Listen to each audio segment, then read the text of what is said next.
Welcome to Norse Code, the number one podcast for Minnesota Vikings. I'm your host and producer. My name is James Fagoshnik. Thank you guys so much for listening. And at the other end of the tin cannon string, we have our analyst and co-host. You know him from numerous blogs and podcasts around the internet, most notably from the Wide Left Substack. He is Mr. Useful Human, Arif Hassan. Arif, quasi cooked. Quasi cooked. Like many of us are required to. This is a great offseason thus far for the Minnesota Vikings. It was pretty exciting, especially because last year, initially, we got some stuff right away, 30 minutes within free agency opening, or the tampering period opening. And this year we had to wait a little bit, and we got a cavalcade of good news at 9:30 p.m. I love the fact that there were people who went to bed on one signing and woke up to the next. That's got a great experience for those people. Whatever sleeping is like. Also, the news. Yes, well, maybe one day you'll learn about the other one. But yeah, the news was good. And the Vikings have made several moves. There have been some arrivals, some departures, some re-signings. There's been a lot to... it's been a lot to keep track of, but we are going to do our best. So this is the news as of 6 o'clock, 6:48 on p.m. on Tuesday. Last year when we did this show, at the very end, as we were wrapping up the mailbag, Sam Darnold was signed. So if there's any justice in this world, and I'm pretty confident there isn't, we're going to have a Carson Wentz signing by the time we reach the mailbag. So fingers crossed. There's a real possibility. I love it. You can't be doing this. Isn't he out of football for a year? I'm willing this into the universe. I want to be the change I want to see in the world. Children are our future. I don't know what else I can toss out here, but welcome to this episode of Norse Code. This is going to be a very heavy football episode. I hope you're ready because we have lots and lots of things to talk about. So if you enjoy the show and would like to help us out financially, you can do so in a couple different ways. You can go over to patreon.com/NorseCode for $3.50 a month or a little less for the year subscription. You get access to the Discord, which Arif just posted in. And you can get access to just to mess with people. It was great. You get access to the Discord, bonus episodes, all that. We did just put up a bonus episode about a week or two ago. So check that out. Patreon.com/NorseCode. You can also go to PayPal.me/NorseCode as well for a one-time donation, or you can go to norsecode.threadless.com for any number of wonderful pieces of Norse Code merchandise. I think they're selling t-shirts for $13 right now, which is cheaper than you would normally get them. So if you are interested, check it out, norsecode.threadless.com. We're going straight through the shilling into the show. There's that much news. First thing we have to talk about is our departures, because Sam Darnold is no longer a Minnesota Viking. RIP. He signed a 3-year, $100.5 million deal with some team out in the Pacific Northwest. Good for him. Good for him. It was initially reported as a $110 million deal, and so we were under the impression that maybe it was a $38 million a year. It's actually $33.5 million a year with 55 guaranteed. So essentially a little bit more than half of the deal fully guaranteed. I assume that there are some incentives that'll push it up to 110 or something like that. But in terms of, and this is going to be something that we're going to be talking about a lot, because of what is essentially cap inflation, as the NFL, gets more and more money from broadcasters, in the CBA mandates that the salary cap is a percentage of broadcast revenues. As that money continues to come in, the cap is going to look a lot different. So I'm going to, give people the numbers, but then also give the percentage numbers. And here's a reason why you might want to do that.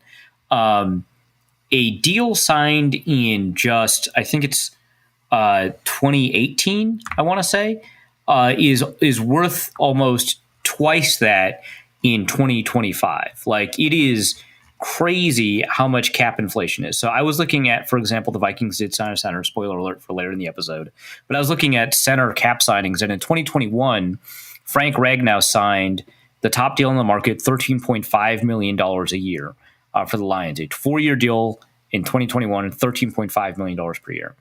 That is the highest as a percentage of cap that has ever existed for a center in the NFL, at least as far as over the caps data goes back all the way to 1998. So this is a huge deal, 7.4% of the cap, and it was only 13.5 million. The 2025 equivalent is 20.6 million.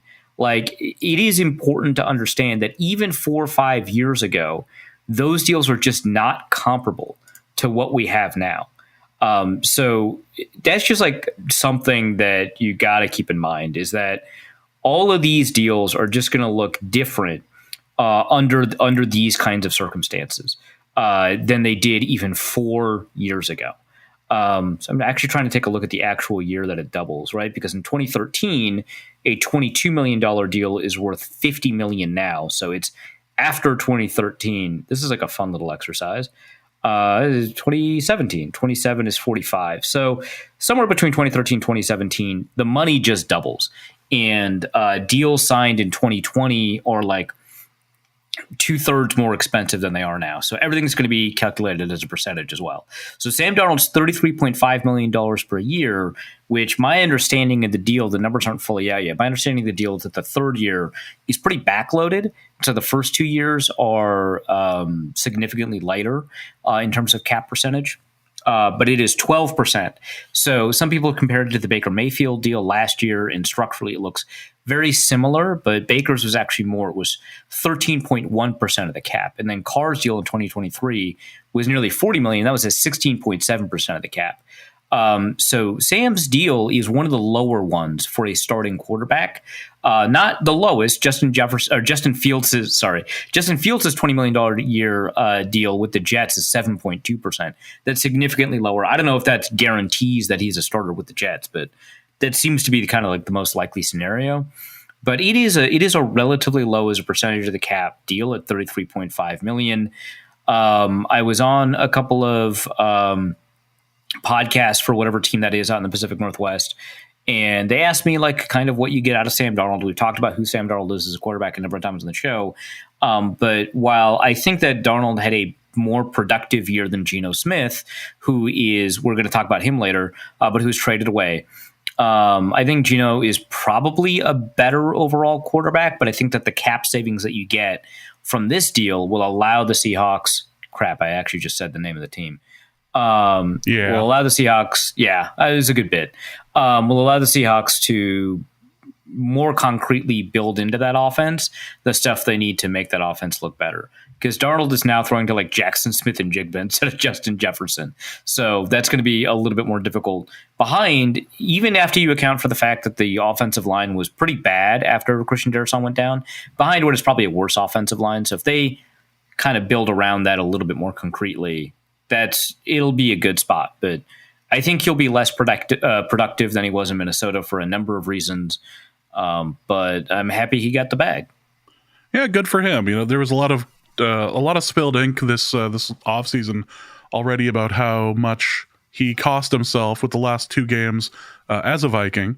I maintain the Detroit game may have broken him. We'll find out this season. Yeah, he's staring into the middle distance. Like, it's not good. I had even read recently about how that game broke both teams. Neither team were the same after that game, which I suppose is fair. Yeah, sure.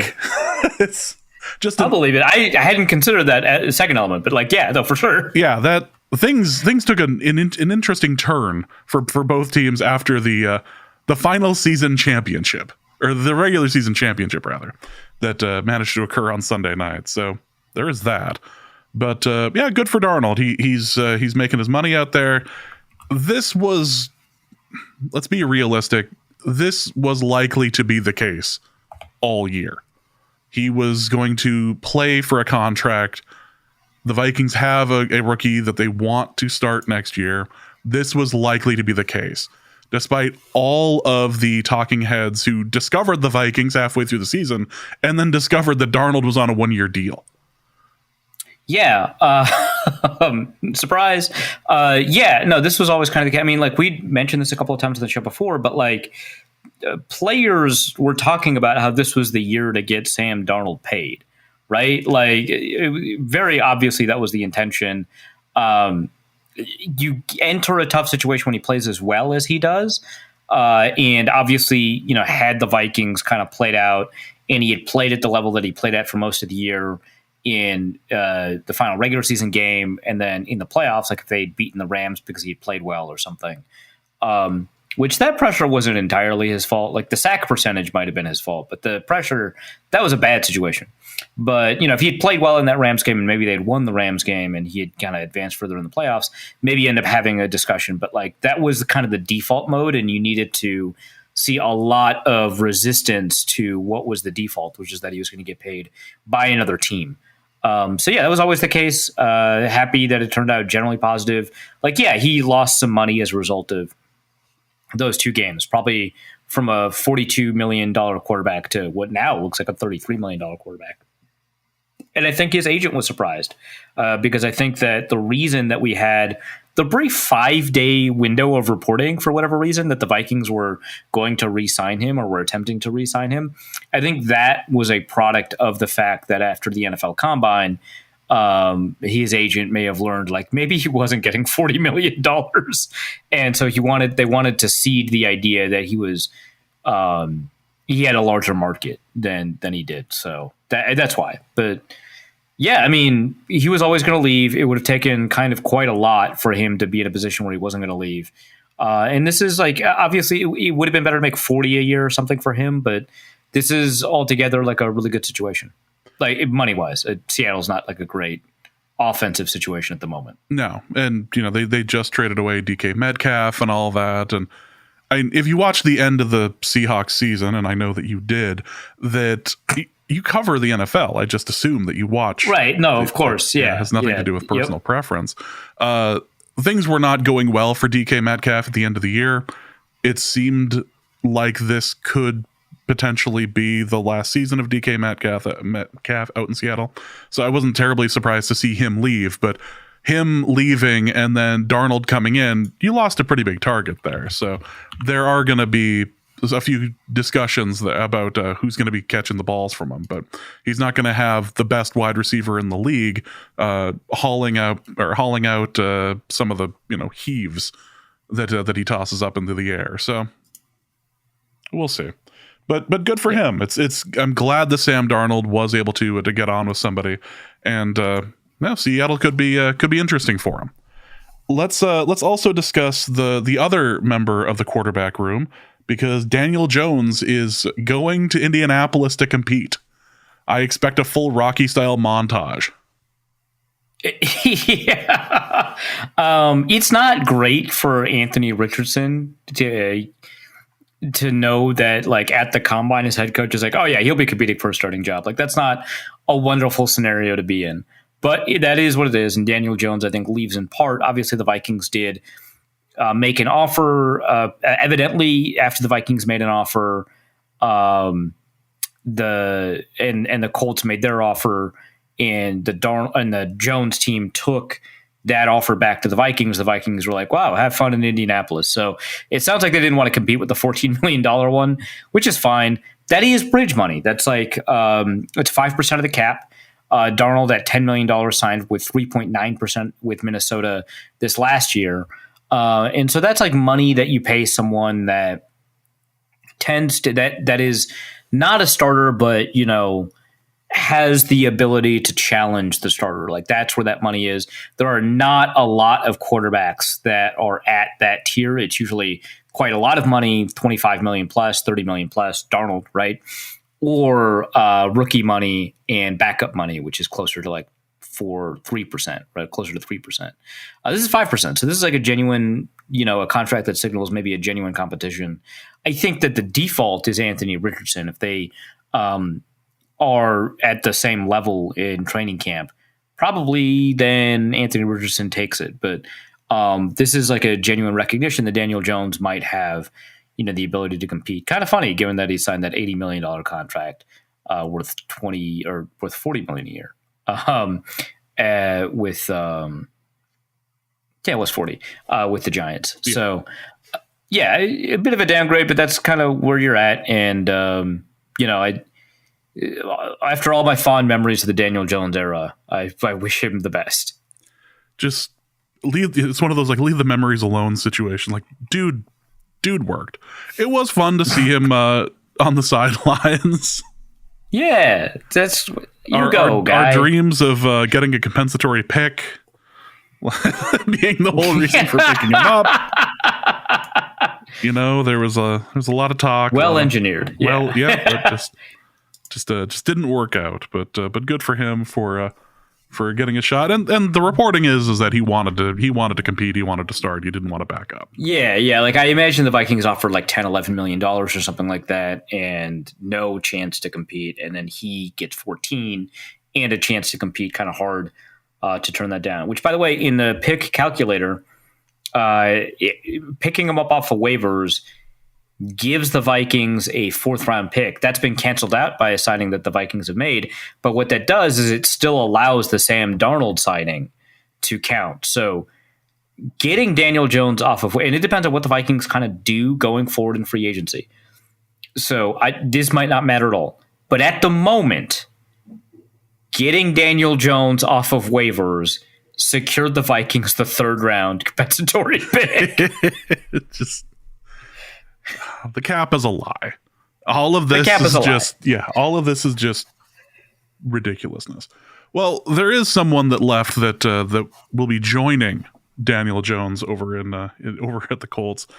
Cam Bynum, glue guy, great glue guy Cam Bynum, great teammate, great player, fantastic dancer. Quite frankly, is going to be going over to the Colts as well. Yeah, 4-year, $60 million deal, $15 million a year. I had predicted like $14.5 million. I'll take that as a win.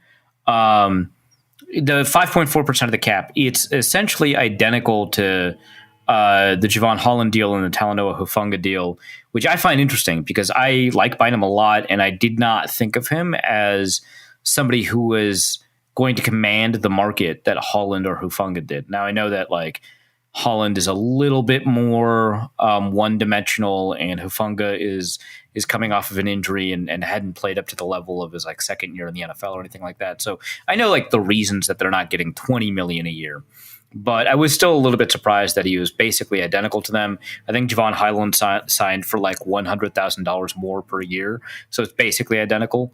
Good for Cam Bynum. I am not shocked that the Vikings didn't compete on that market. I will say that it is kind of interesting the approach the Vikings are going to take at the safety position, which we'll talk about in just a second. But I feel like the Vikings are taking a little bit of a risk here. That's fine. It would have been fun to get him back. $15 million wouldn't have bothered me too much if they had signed him for that. I still think it would have been a little bit above my projected market for him, but that's at some point you just kind of absorb that for some players, and he's kind of one of those players where you're kind of comfortable with that wiggle room just because he's such a glue guy. He's a great locker room leader. He's great for team culture, which will come up a couple of times actually in this episode. Yeah.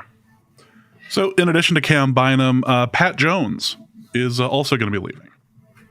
Yeah, this one we don't really have like more concrete contract details. Bynum, we didn't really have contract details either, but like the wording was $60 million, whereas for Pat Jones, it's a 2-year, $20 million up to $20 million. So I don't know how much of that is incentives. So that does calculate out to $10 million per year, which, okay, that's like 3-ish% of the cap. Great. 3.6, I think. Yeah. Which, sure, but I don't think that's the actual impact. I think, no one is going out of their way to investigate the Pat Jones contract. So we're not getting contract details for a little bit until the NFLPA like files an update. But yeah, it's a 2-year, $20-ish million contract. There's a weird history of Vikings edge rushers going to the Panthers, like DJ Wanham, Stephen Weatherly, Jared Allen eventually somehow. Just about to mention Jared Allen, yeah. Yeah, and he joins that rich tradition. He's fine. Obviously, we talked about Pat Jones. He exceeded my expectations pretty significantly over the course of the year. But, probably not starting quality, which, at 3.6%, this kind of reflects that he's probably not starting quality, but like, a high-end edge 3, which the Vikings were not going to match given the edge room that they have, hoping that Dallas Turner takes another step forward. Well, projecting essentially that he takes another step forward. So Good for him. He also counts the compensatory calculation at the moment. Okay. The Vikings will probably make a couple of moves in the draft or later in free agency or an undrafted free agency, hopefully not there, to probably add an edge rusher and fill out that edge room just a little bit more so that you don't just have Turner and Van Ginkel and Grenard. Just as a side note, and we'll cover more about this in July and August when we get closer to the Hall of Fame ceremony and everything, about Jared Allen going into the Hall of Fame. But I did He's going in as a Panther, right? Like that was the thing, is that all the teams that these players played for went out and sent out tweets, congratulating them for their great career and going into the to the Hall of Fame. The Panthers especially made a note about how he was a former Panther, and I just sat there and went, Yeah, I guess this really is the whole like George Washington slept here thing of the Hall of Fame, isn't it? Well, sure. The first thing I was reminded of is the ACC sent out a tweet congratulating Stanford swimmer Katie Ledecky for her Olympic medals, and it was like, okay, I get that Stanford's technically in the ACC, but you can't be doing this, man. It's not. No, that's evil, honestly. Well, let's the final departure to bring up is I'm going to call him friend of the show, despite the fact he's never been on and likely doesn't know us. Johnny Munt. We've celebrated the careers, really the legacy of Johnny Munt. I'm best tight end 3 you could find anywhere. Exactly. I'm not saying generational talent, but many people are. Right, it's out there. We have to acknowledge absolutely out there. Yeah, Johnny Munt, that's part of his legend. Yeah, tight end 3 is going over to the Jags. Yeah, so a Jaguars writer reached out to me and was like, "Who in the world is this?" And I was like, "You haven't heard?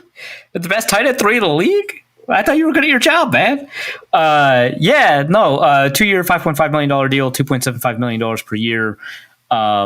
Great. A little bit over 1% of the cap, close to minimum salary, but not quite. So you don't get to qualify for the minimum salary cap benefit. But yeah, I mean, the Jaguars writer told me that they were looking for a depth tight end with a blocking specialty, and guess what? They found one who has a relationship with Grant Udinsky, kind of. So cool. Good for the Jaguars and good for Johnny Munt. Yep, good for Johnny Munt. Well, there was a ton of re-signings as well that we should go through. And first and foremost, a running back got paid, so Arif felt that deep in his soul before the announcement was made. But Aaron Jones is coming back to the Vikings. It's like 1,000 data points cried out in pain. All of these... throughout the entirety of the universe, everyone who's ever looked up runs above... Everyone who's ever looked up that statistic is just feels it deep in their soul. But yes, Aaron Jones got paid a little bit more than he was supposed to. It's a little high, but it's fine. 2-year, $20 million deal, or $10 million a year, and this is actually $10 million a year as opposed to up to $10 million. So there's that. There's 2 void years tacked on, so the cap hit in the first year is really low. It's $4.8 million. In the second year, it's $12.8 million, but you're essentially locked into it. It's functionally, I think, guaranteed, that $12.8 million second year. At 3.6%, it's pretty similar to the Mixon deal that he signed with the Texans last year, James Conner's deal with the Cardinals, the Chuba Hubbard deal with the Panthers. Like that's kind of where we're at, where it's like, yeah, you're the starter, which is cool. But it's not like we think you are like a mover, right? Like we think you're the Saquon Barkley. Like it's pretty far away from those deals. It's still a big bump from what he had signed last year, which is a 1-year, $7 million deal. And in percentages, 2.7%. So he goes from 2.7% to 3.6%. I think he deserves that raise. I think he played really well. I think he had overcome or exceeded the blocking that was in front of him. We can kind of see the first half, second half splits. From the first half of the season, he was running at like 4.8 yards or 4.6 yards per carry. And in the second half of the season, it's closer to 4.3. That's a really small, like these are margin of error kind of yards per carry numbers. But I think anyone watching kind of the first half, second half blocking, kind of understands that there was a bit of a difference there just in terms of how many yards they could block for. And I think the fact that he was still able to maintain an above 4 yards per carry in that blocking environment where you downgraded at run blocking with Dalton Reisner in for Ed Ingram, downgraded in there at left tackle with David Questenberry and Cam Robinson, that despite all of that, he was still able to exceed. I think 4 yards a carry says a lot about him. He's a running back, right? So there's not like a ton of tread left on the tires, probably. I mean, there's always the possibility that he has like a Derrick Henry kind of career, but I think we both kind of think that that's pretty unlikely. But a 2-year deal, not a big problem for the Vikings, and it doesn't prevent them from finding one in what many people are calling one of the best running back draft classes in a long time. I wouldn't say that the top of this class is anything like the 2017 class or anything like that, but I think that the sheer amount of potential starting quality talent throughout the draft is really high, and I think the Vikings are going to want to tap into that. So good for them. Aaron Jones, another glue guy. People love him. Love him. Absolutely. And what's important here is that if you're going to have a rookie quarterback starting, you're going to want a run game. You're going to want a veteran presence back there. You don't want it. Both new is not preferable. Yeah, so. That's tough. And like the thing about Aaron Jones is, I think there are mixed opinions on like his capability as pass protector. I tend to view it pretty positively. But the thing that he had that Alexander Mattison didn't, which my understanding talking to Raiders fans is that this is not an issue with the Raiders, but Mattison had an issue, especially in the first couple of years of his career, figuring out who to block. When he got onto somebody, he did a good job, but he had a problem kind of understanding his assignment. Jones, from my recollection, did not have that issue and was pretty good in pass protection in terms of finding out who to block, which they say that's half the battle. I think it's closer to 75% of the battle because if you're a speed bump, you are helping. And you got to be a speed bump to the right guy. Now, if you're more than a speed bump, that's fantastic. Keep that up. But and I think he is more than a speed bump. But like correct identification, that's big. And that's like one other reason that you want a veteran in there more than just a rookie. So again, I don't know if I would have done this, but I'm not concerned with it, and I'm happy for him. So there's that. I was just checking right now to see if Cam Akers is still on the Vikings or if we have to trade for him again this year. No, I think so. He's still a free agent, or he's about to be a free agent. Technically, he's not a free agent, so he's still on the Vikings, but he will be a free agent, at which point the Vikings will, it's kind of a catch and release program and then catch again, where he'll go probably, I don't know, to the Panthers, and then you get the trade for him. It's a whole deal. I was expecting him to probably go back to the Texans and then come right. Do you even sell your house at that point if you're Cam Akers? Like, I think you don't, and I think he wants to hit as many coasts as possible. So he did, the Pacific Ocean, he did the Gulf of America, and now he gets to do the Atlantic Ocean. God, doing that naturally felt weird. I gotta be honest. We're gonna just move past what just happened. Perfect. And not reference it ever. And instead, we're gonna discuss Byron Murphy, who got a nice chunk of change. Yeah. So initially, it was reported as a 3-year, $66 million deal, and a lot of us were like, "Wow, that's way more than I thought." And we had that, I think, reaction to a lot of the initial free agency announcements. And so I was like, hey, did the cap rise even more than I thought? What is going on here? $22 million is a lot for Byron Murphy, who did go to the Pro Bowl. I don't want to like that is true. And when that was reported, a bunch of people in the national media were like, this kind of compares to the Patrick Surtain deals and the Jalen Ramsey deal. And it's like, yeah, from a pure money perspective, it does, but $22 million is quite a bit. And it turns out it's a $66 million deal if you include the incentive. So both Spot Track, and again, I still don't know if it's pronounced Spot Track or Spot Track, but I've been pronouncing it Spot Track all my life. My parents before me pronounced it spot track. Their parents pronounced it spot track. Famously. And in this house, it's during back in the old Bengali country. Revolution, they were checking spot track. Yeah, all the way to the Mughal emperors, which I assume are in my lineage somewhere. Spot track is listed heavily and referenced. Yeah. Yes. Yeah, so both over the cap and spot track counted as a $54 million contract, and there are a lot of details included in their breakdowns, which to me suggests that they got to look at the contract. And so I'm going to trust the $54 million number and not the $66 million number. This suggests that the $12 million difference is in what are called unlikely to be earned incentives. I've explained this a couple of times on the show, but we always get new listeners, so I'm happy to explain it again. There's a difference in types of incentives offered to players. They're primarily in two categories: likely to be earned incentives and unlikely to be earned incentives. There is a list in the CBA of what statistics or honors can be counted towards incentives. Notably, tackles cannot be, they're not allowed. You cannot count tackles as an incentive. But interceptions can be part of your incentive package. Pass deflections, or passes defensed, I think is what it's called, can be part of that. Tackles cannot. Solo tackles, combined tackles, assisted tackles, whatever, cannot. Sacks can be. And I think the difference is like Elias Sports Bureau confirms the statistics that can be used. So yards can be in there if you're an offensive player. Awards like the Pro Bowl are counted. The Associated Press All-Pro team can be counted, but I do not believe any other All-Pro teams can be counted. So back when United Press International did an All-Pro team, they don't do it anymore, that could not be counted. I think back then it could be counted, but if they did it again, it couldn't be. The PFF All-Pro team doesn't count. The Athletic All-Pro team doesn't count, just the AP.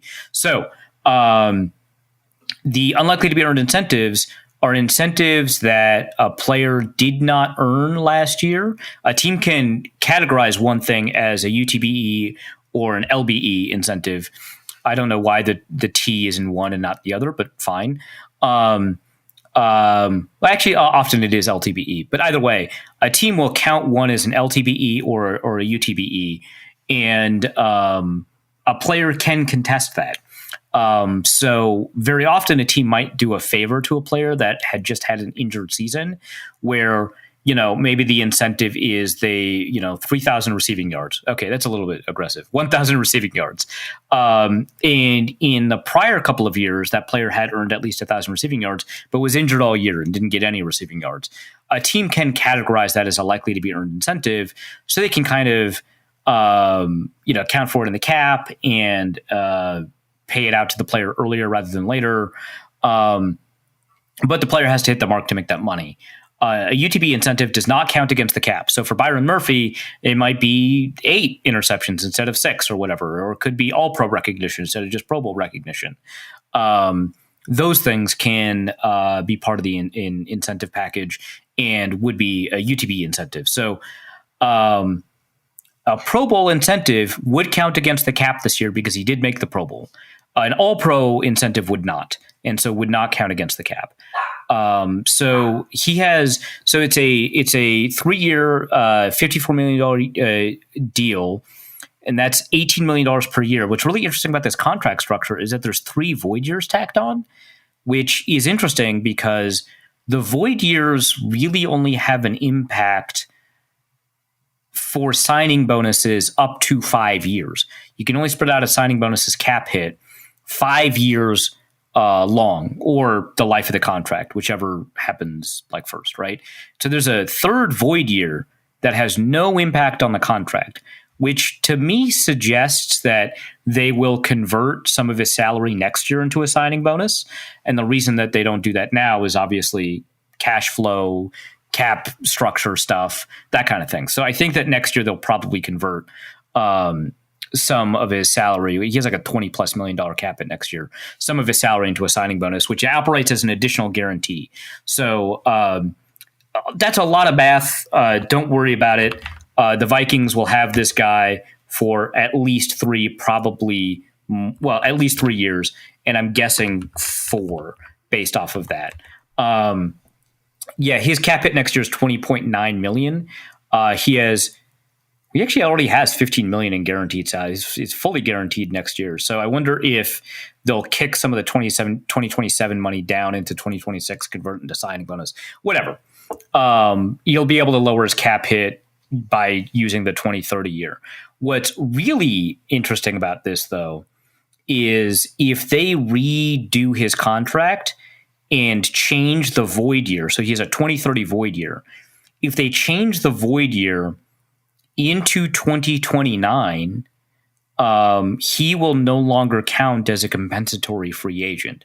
So if they reduce the number of years in his contract with the voids, it changes the compensatory free agent contract structure, which if they cut him, so if they change the nature of the contract next year, reduce the number of void years into 2029 instead of 2030, and then in 2027, or actually even if they just let the contract expire in 2028, I believe he would not be a compensatory free agent, which means that he'd be a more attractive free agent. I don't know. My assumption here is that the 2030 void year is there so that they have something to structure into when they restructure his contract. So it's weird. Anyway, it's $18 million a year. That's the reality. It's not $22 million a year. It's $18 million a year. And that changes it to from 7.9% of the cap, which is what it would have been at $22 million, which would have been like the not the top of the market, but like it would have been a high end contract at 7.9%. I can take a quick look at this. It would have been like the AJ Terrell contract with the Falcons at 7.9%, the JC Jackson contract that was famously a huge bust for the Chargers, the Kyle Fuller contract for the Bears in 2018, the giant Xavier Howard contract for the Dolphins in 2019. So like an 8% deal is not the top of the market. That's like Surtain at 8.5%, but it is, or Surtain's even higher. It's at 9.5%. But it is like, that's the nature of the deal. Will be like at a pretty high end. And now, so like L'Jarius Sneed, Jalen Johnson signed for 7.4%, right? It would have been more than the Tyson Campbell, L'Jarius Sneed, Jalen Johnson contracts that were signed last year, and at the AJ Terrell level. Now it's actually at 6.4%, which puts it much, much lower. So that's like the contract that Travarius Ward signed with the 49ers way back when. Casey Hayward signed with the Chargers in 2018. These are good contracts. Like the Trey Waynes contract to the Bengals was a little bit more than that. That's somewhat comparable.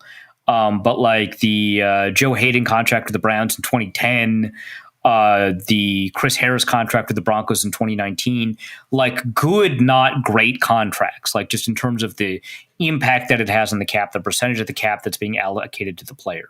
So it's an $18 million contract. It is 16th among corners in cap percentage. So seeing the reporting initially, comparing it to the Surtain and Ramsey contracts is wrong for two reasons. One, because those contracts were signed in a prior year, and so the percentages are different. And two, because it's not a $22 million deal, it's an $18 million deal. So this is pretty good for the Vikings, I think, given that the cornerback market was a little bit hotter than I would have expected, given that Tyson Campbell went for like $19 million, AJ Terrell went for $20 million last year. The 2025 cornerback and 2024 cornerback markets were pretty hot. So not actually a bad deal. Carlton Davis went for $20 million, right? And so getting Byron Murphy for 18 is like not a bad spot to be in. Well, let's talk safeties, because Cam Bynum is no longer a Viking. So Theo Jackson got paid. Theo Jackson is going to be one of the safeties sticking around. There's still a question as to what Harrison Smith is going to end up doing, but we do have Theo Jackson. Yeah, so Theo Jackson signed, it was initially reported as a 2-year, $12.6 million contract, but that has been tacked on to the existing RFA tender, and I don't know what round tender he got. So the way that restricted free agency works, so let's say you are an undrafted free agent, you sign with a team, you sign a 3-year contract. You do not become a free agent at the end of that contract. If it is a 2-year contract, I think you become an exclusive rights free agent. It's a whole deal. But if you're a restricted free agent, what ends up happening is that a team can tender you for 1 year.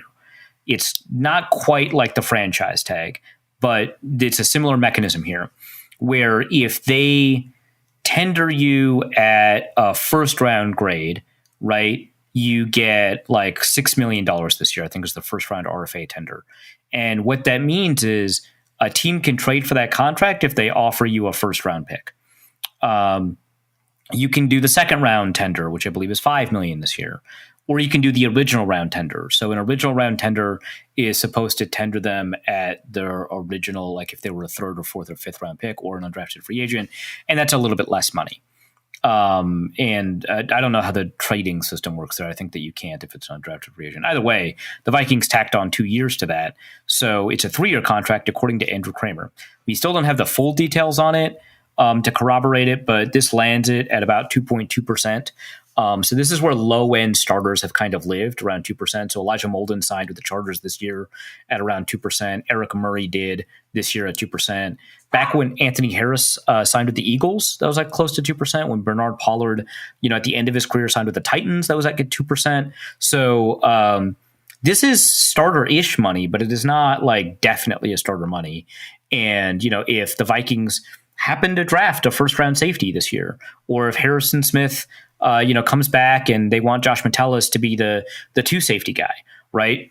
That's probably what that means. But I think we all kind of understand this probably is, what the Vikings did, anticipating that they weren't going to re-sign Cameron Bynum, which I think means that Theo Jackson is probably not going to be a starter, but is probably going to rotate in heavily like Josh Metellus did last year. So I anticipate that the Vikings maybe got an indication from Harrison Smith that he probably was coming back. If they don't get that indication, they're probably drafting a safety in the first round. And I'll have to look up who is a first-round safety. Yeah. That'll be exciting to find out. Maybe Jahdae Barron becomes a first-round safety instead of a cornerback. I don't know. But, we're kind of in this area, like kind of ambiguous area about like Theo Jackson. I think that the Vikings do want him long-term to be a starter. I think he's a 6th-round pick for the Titans. So maybe that's why he was an RFA, because they traded for him and stuff like that. So he wasn't an undrafted free agent. And they grabbed him off of waivers. That's great. Cool. We don't have full details on it yet. This suggests a role for him, but it does not suggest a 1,000 snap role for him. If that's the case, if Josh Metellus ends up getting a ton of snaps, right? If he ends up getting 1,000 snaps or 1,100 snaps or whatever it is that you generally get on defense for a full year of playing basically every down. If it's like an 1,100 snap season, I imagine Josh Metellus will. Well, he's due to renegotiate his contract anyway at the end of the year anyway. But like, I imagine that he'll be like, "Hey, you're paying me $6 million and I'm playing well for 1,000 snaps. I feel like I deserve more." And the Vikings hopefully will be like, "Yeah, that's a good point. Here you go." But I think that's kind of like the succession line. I think Theo Jackson is going to be kind of in that role eventually. So I don't know. Metellus is more of a Swiss Army knife than Theo Jackson is, from my understanding. Theo Jackson plays a little bit more traditional safety. And so I don't know how the sub package, whatever, will work. Maybe they like to play a lot of single high next year. I don't know. There's going to be a lot of changes to this defense. We'll talk about that in a little bit. But I don't know. It's a fun deal. Good for Theo Jackson. That's a really outstanding career arc. So the last re-signing we have is for the real sickos out there, because it's the punter. Ryan Wright is coming back, and not his best year last year. No. But this is he's coming back. He's back to be the adult looking player in the special teams room. Yeah, the dad bod of the guys there. He does he does look significantly older than our place kicker. He does. They are like, what, 2 years apart? Yeah. They're 2 years apart, but he has lived 1,000 lifetimes. Right, yeah. He, like, I don't know. I've been rewatching Mad Men recently while I've been working, and I swear to God, this is like one of the background characters in the ad agency, Ryan Wright. So, yeah, not his best year, but like not like an awful year, right? Like it's, but it was just a 1-year deal. And so that suggests to me that the Vikings will probably bring in perfunctory camp competition they'll have a show of it. And if the guy is good enough, he could win. It doesn't lock right into start or anything like that. But I think that probably he'll be the starter, but he's like on notice. Like this is an on notice contract. He gets up to $2 million with incentives. I assume those incentives are, I think you can use net yards per punt, I think is one of the incentives. I don't know. I don't look at punter incentives in the CBA all too often. I'm going to assume that net yards per punt is one of the incentives you can offer. But most likely it's like, hey, man, if you make a Pro Bowl or however they do these things, here you go. Here's another $250,000. And then presumably he'll re-sign for longer. But yeah, this does not lock him down, and I think he's aware of what the implications are. He has been a decent punter. His hang time has not been great. That's probably kind of the biggest deal with him. And I don't know if that's like a Vikings coaching thing, like the way that they do special teams is you don't get a lot of hang time. You can have a good punter with low hang time. I think probably a good example of that is AJ Cole. But generally speaking, you don't. Generally speaking, you want a punter with more hang time. So that's probably maybe the next area where the Vikings are going to want this guy to work, is improving his hang time from like below average to something above, and that'll reduce the percentage of his punts returned. And maybe that's where, because he has a really high percentage of punts returned. It's like near the top of the league. And if you could fix that, he'd be an outstanding punter from like an average above average punter. And maybe that's why it's only 1 year.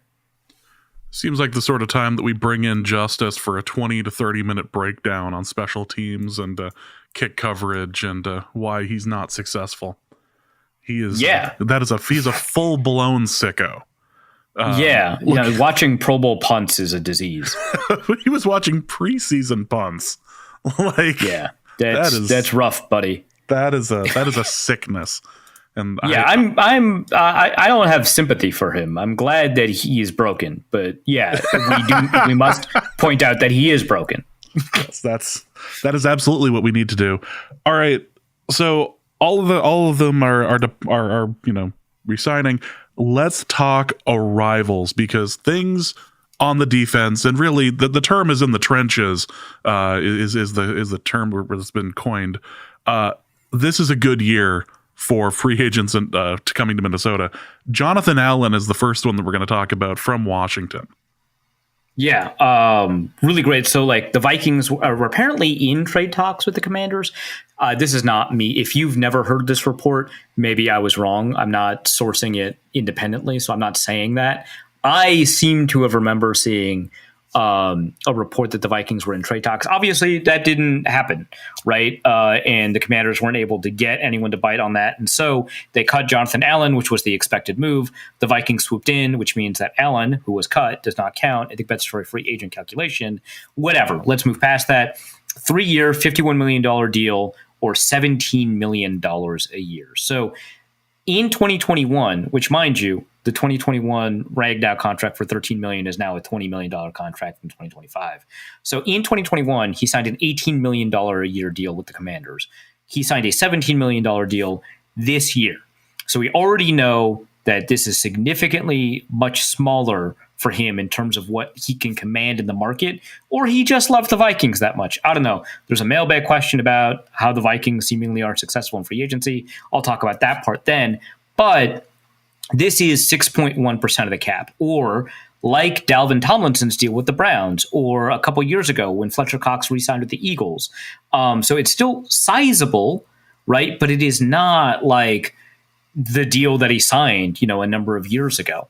It is its own, like, he's probably going to be a somewhat heavy rotation guy. This to me suggests that he's going to play more than just passing downs, but we are going to see him much more often on pure passing downs, and we might see on downs that seem like they're definitely run downs, third and short, and depending on the opponent and what your self-scouting tells you, second and short or first and 10, we're probably going to be seeing some other players out there, whether it's Taki Taimani or Levi Drake Rodriguez or a different guy that they sign. I don't know. Maybe they bring Jonathan Bullard back. They've signed a lot of defensive linemen, so we'll see. A lot. They signed one more, but we'll see. But I would imagine that this is kind of maybe not 80-20, but like 70-30 split in terms of how often he's going to be on the field on passing downs.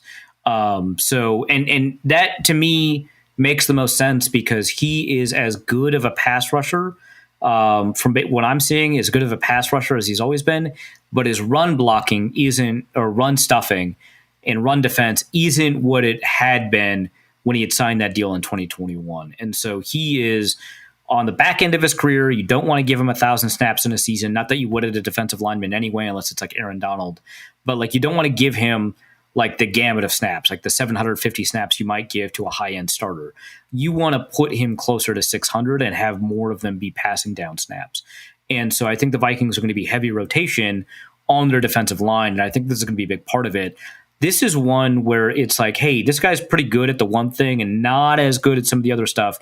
Maybe he'll recover it, right? So last year, Allen had I think it's a left pectoral injury that took him out for most of the season. The understanding was that he was going to be out for the entire year. That wasn't true. I think he came back week 17, so he played like 2 more games, and then he played in the playoffs for the Commanders, who made, if you recall, a really deep playoff run. Go Commanders. I can't believe I'm there.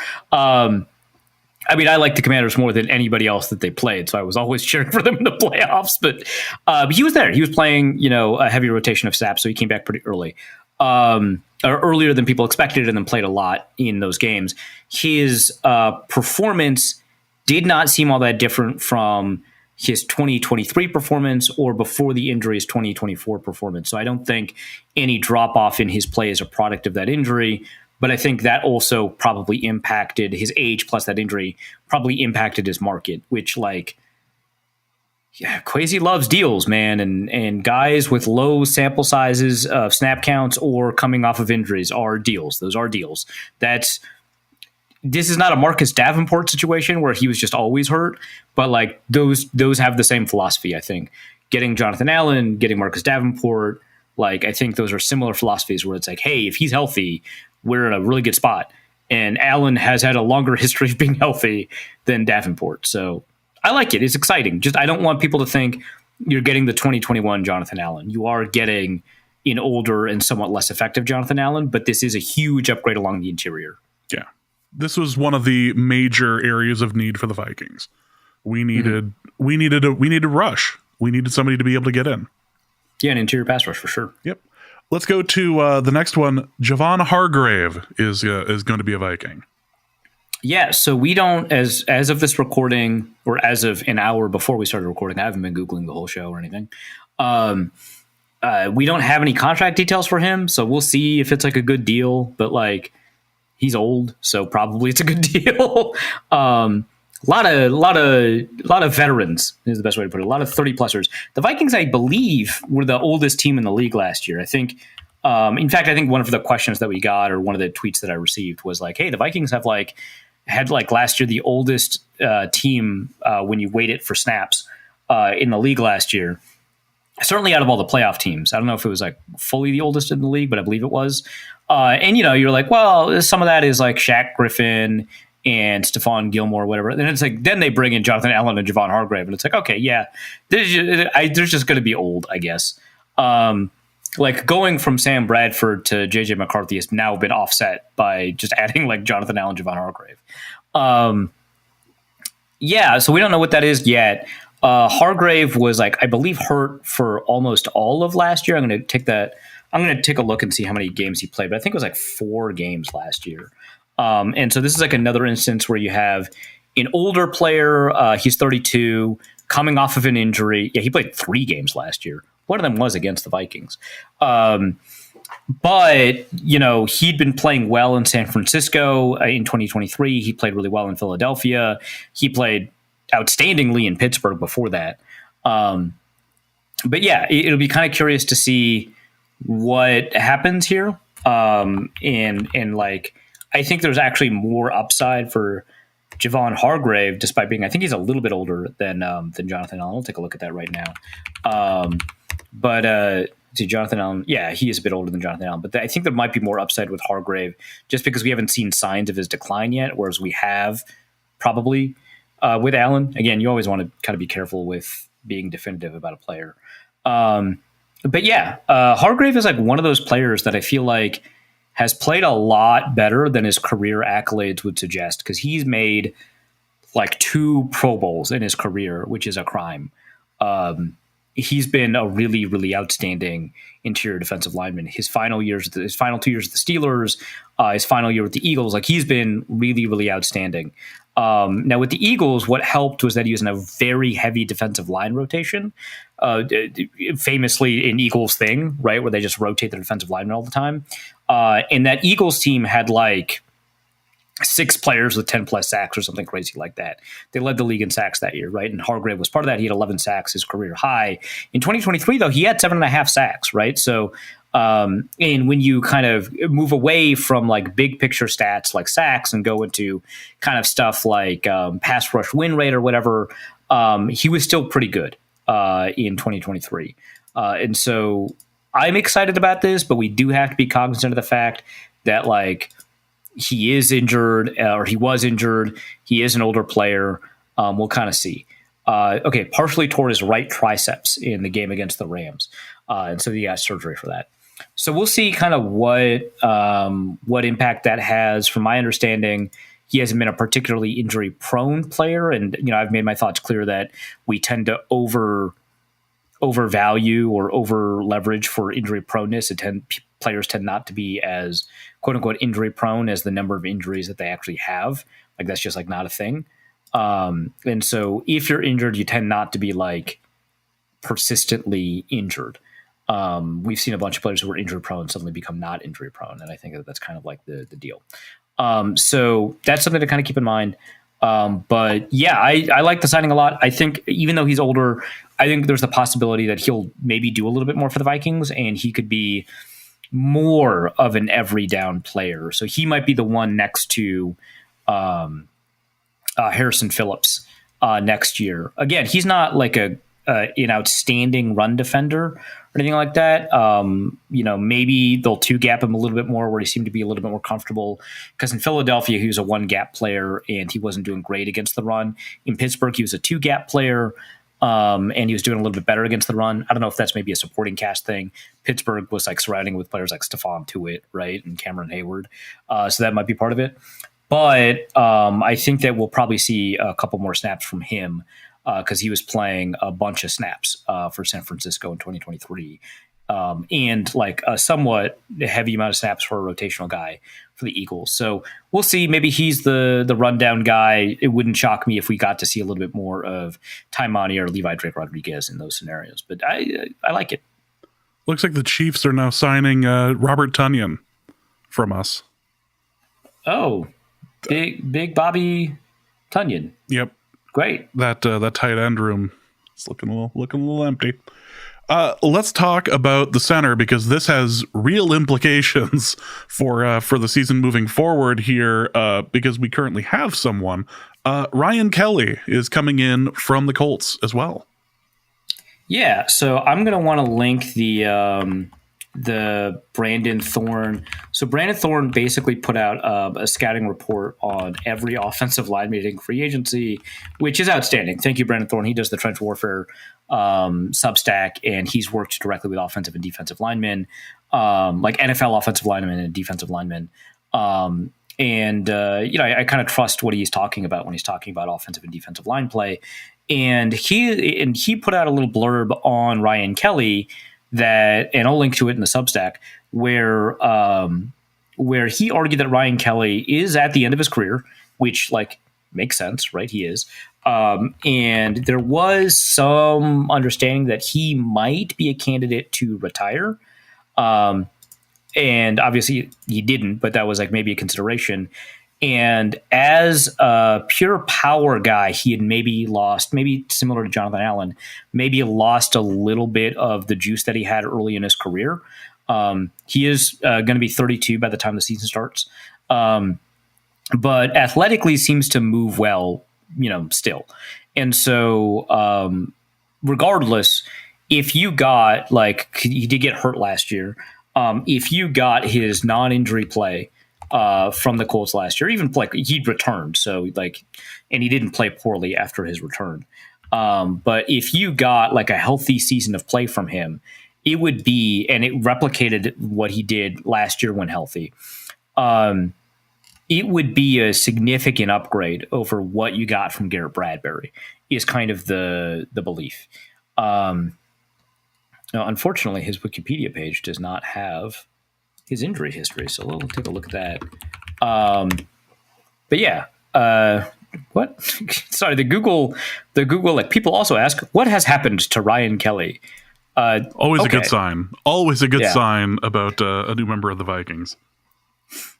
So Kelly missed 7 starts last season with a neck injury. Oh no, after knee surgery. He also missed 3 games in 2023 with concussions. Okay, cool. And he wasn't injury prone before that. So signing a guy coming off of a neck injury, that always sounds scary.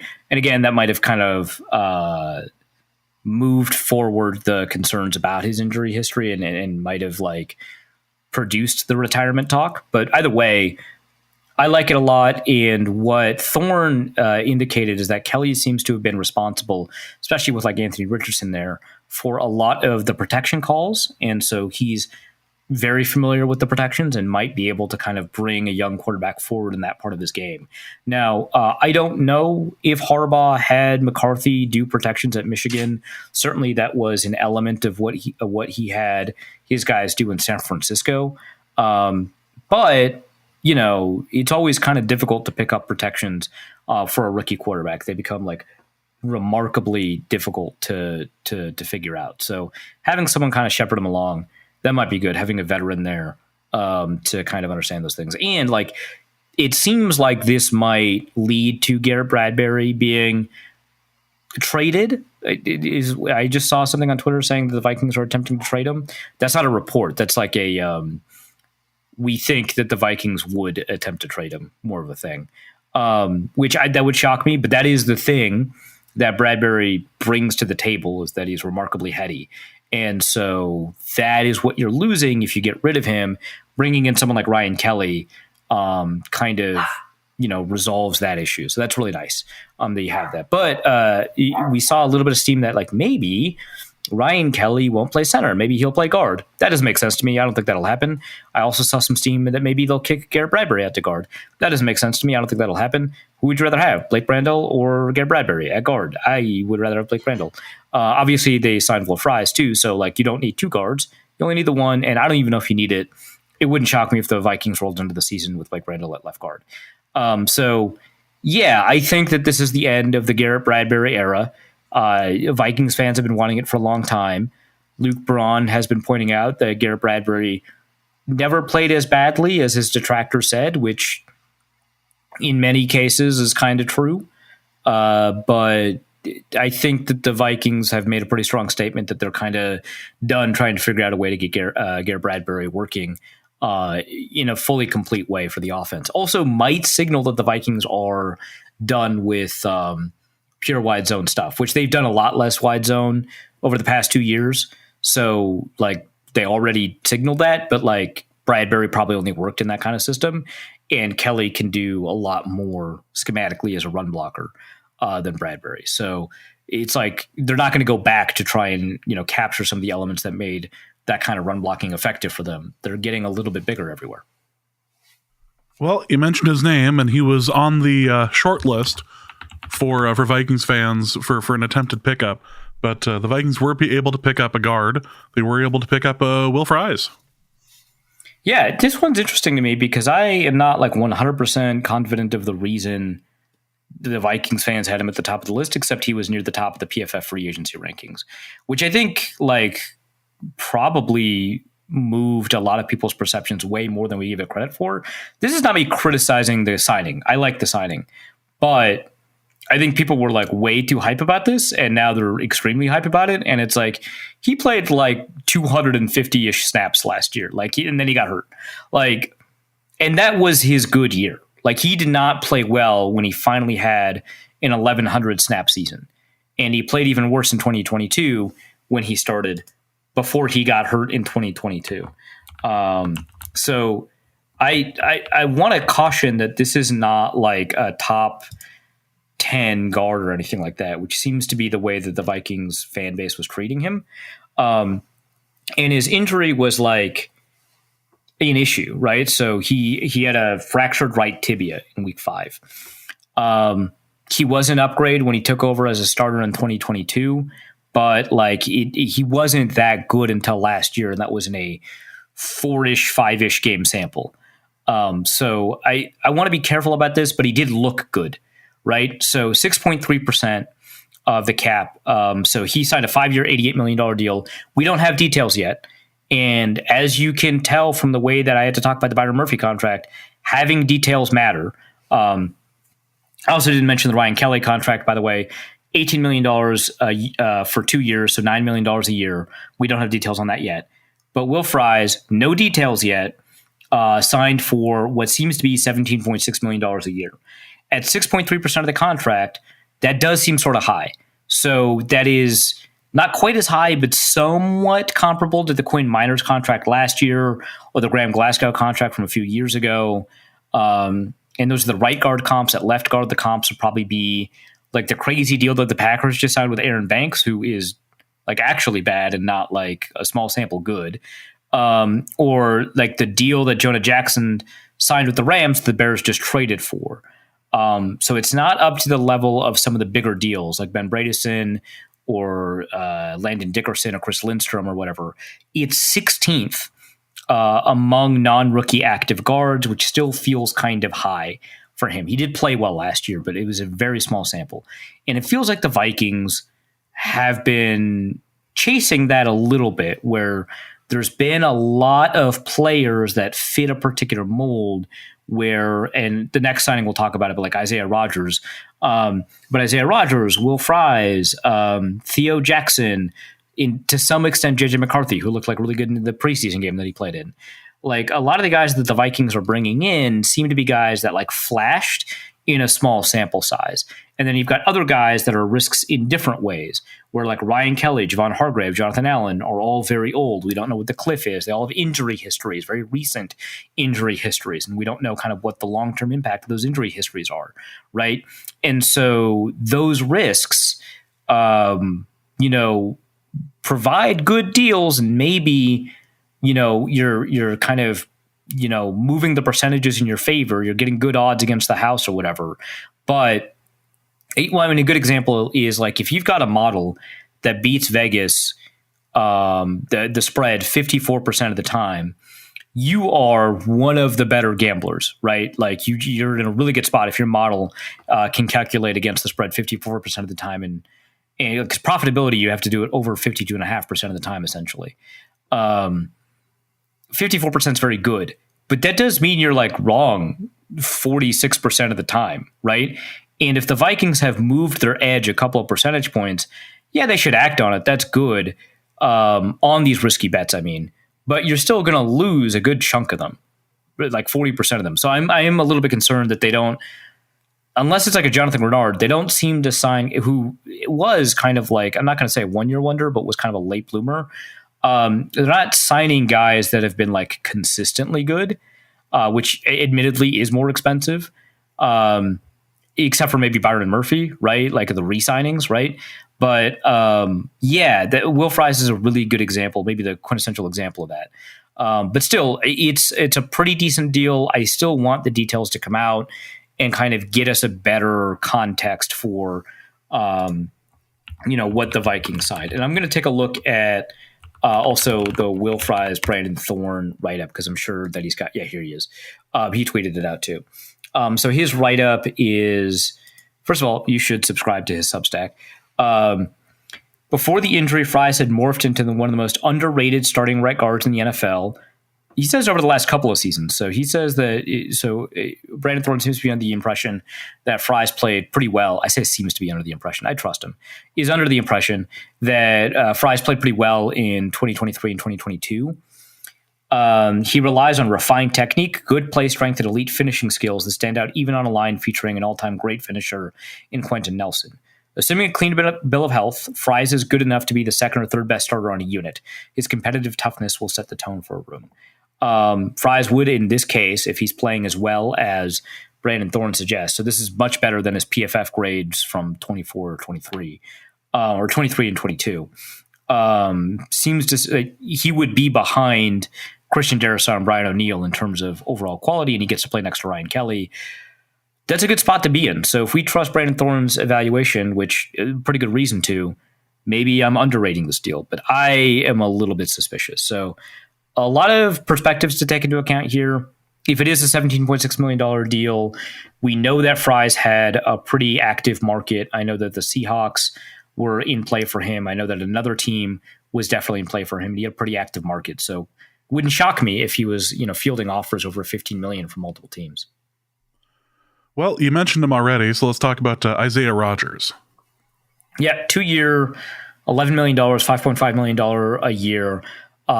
Quintessential low snap count player who played really, really well in his low snap counts in the snaps that he saw on the field. I remember I was talking about him and I thought he had a really good divisional round game. His PFF grade in that game was like really low, and he benefited from like 2 drops in that game. Okay, sure. I recall it being a pretty good game, and over the course of his career, he's played like 200 plus snaps for a little bit, and he's always played really well.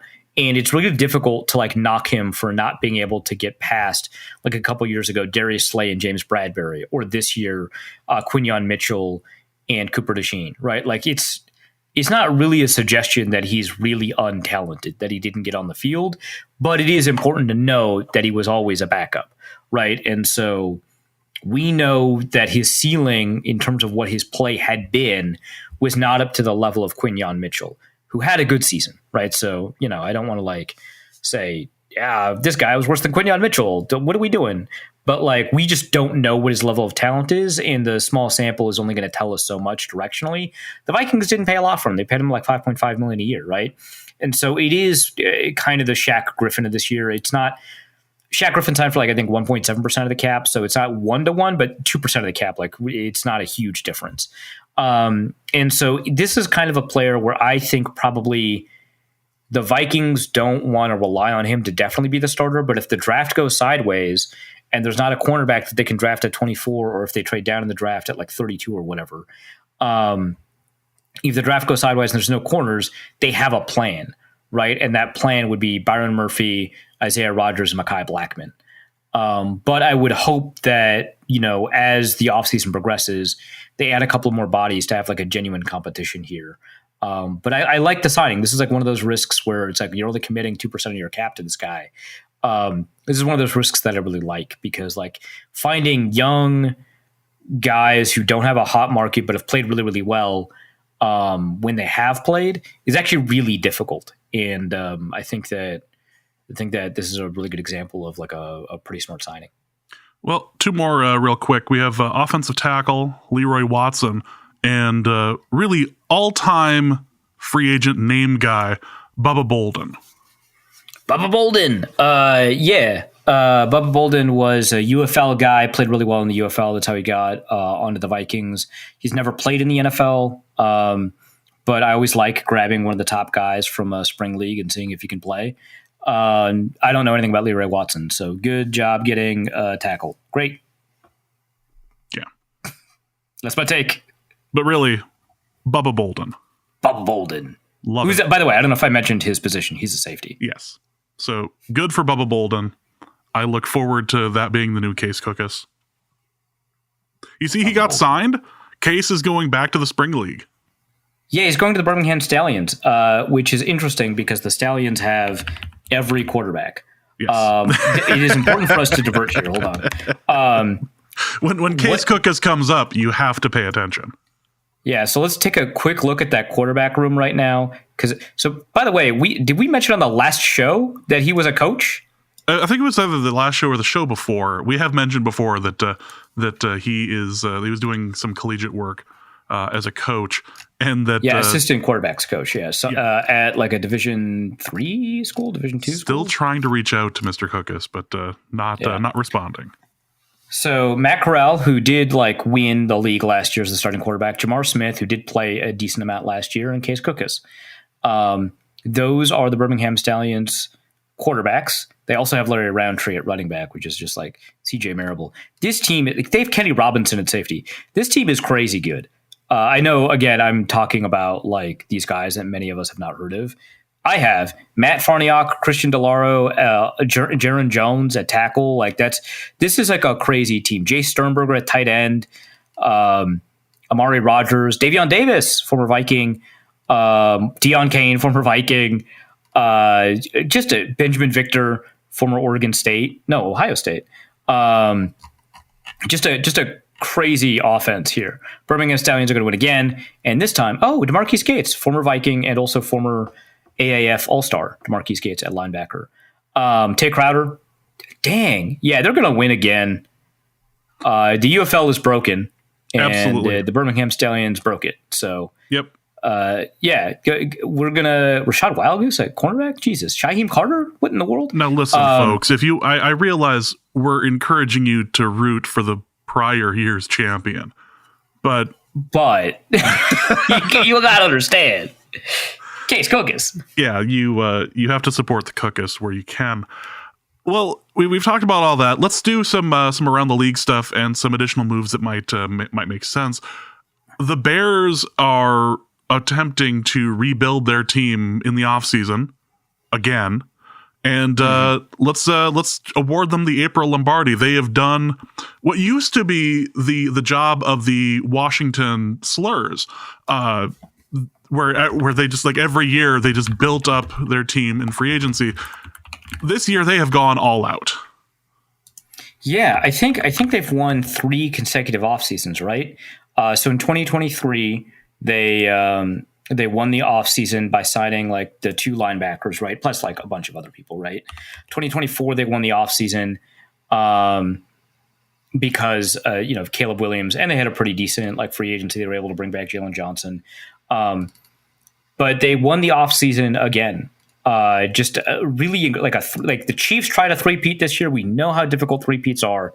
And the Bears have outdone the Chiefs in that they have more Lombardis * April than almost any other team. So let's take a look at the 2024 Chicago Bears season just to get a good sense of what they did last year to win the offseason. So first of all, of course, they changed by requirement the defensive coordinator Alan Williams. They moved on from like coaches and stuff like that, so good for them. But the roster changes, they were able to retain Jalen Johnson. They, I guess, had Colin Johnson. It was more of a draft thing. They were able to win the office. They signed Tarvarius Moore, Kevin Byard, DeAndre Swift,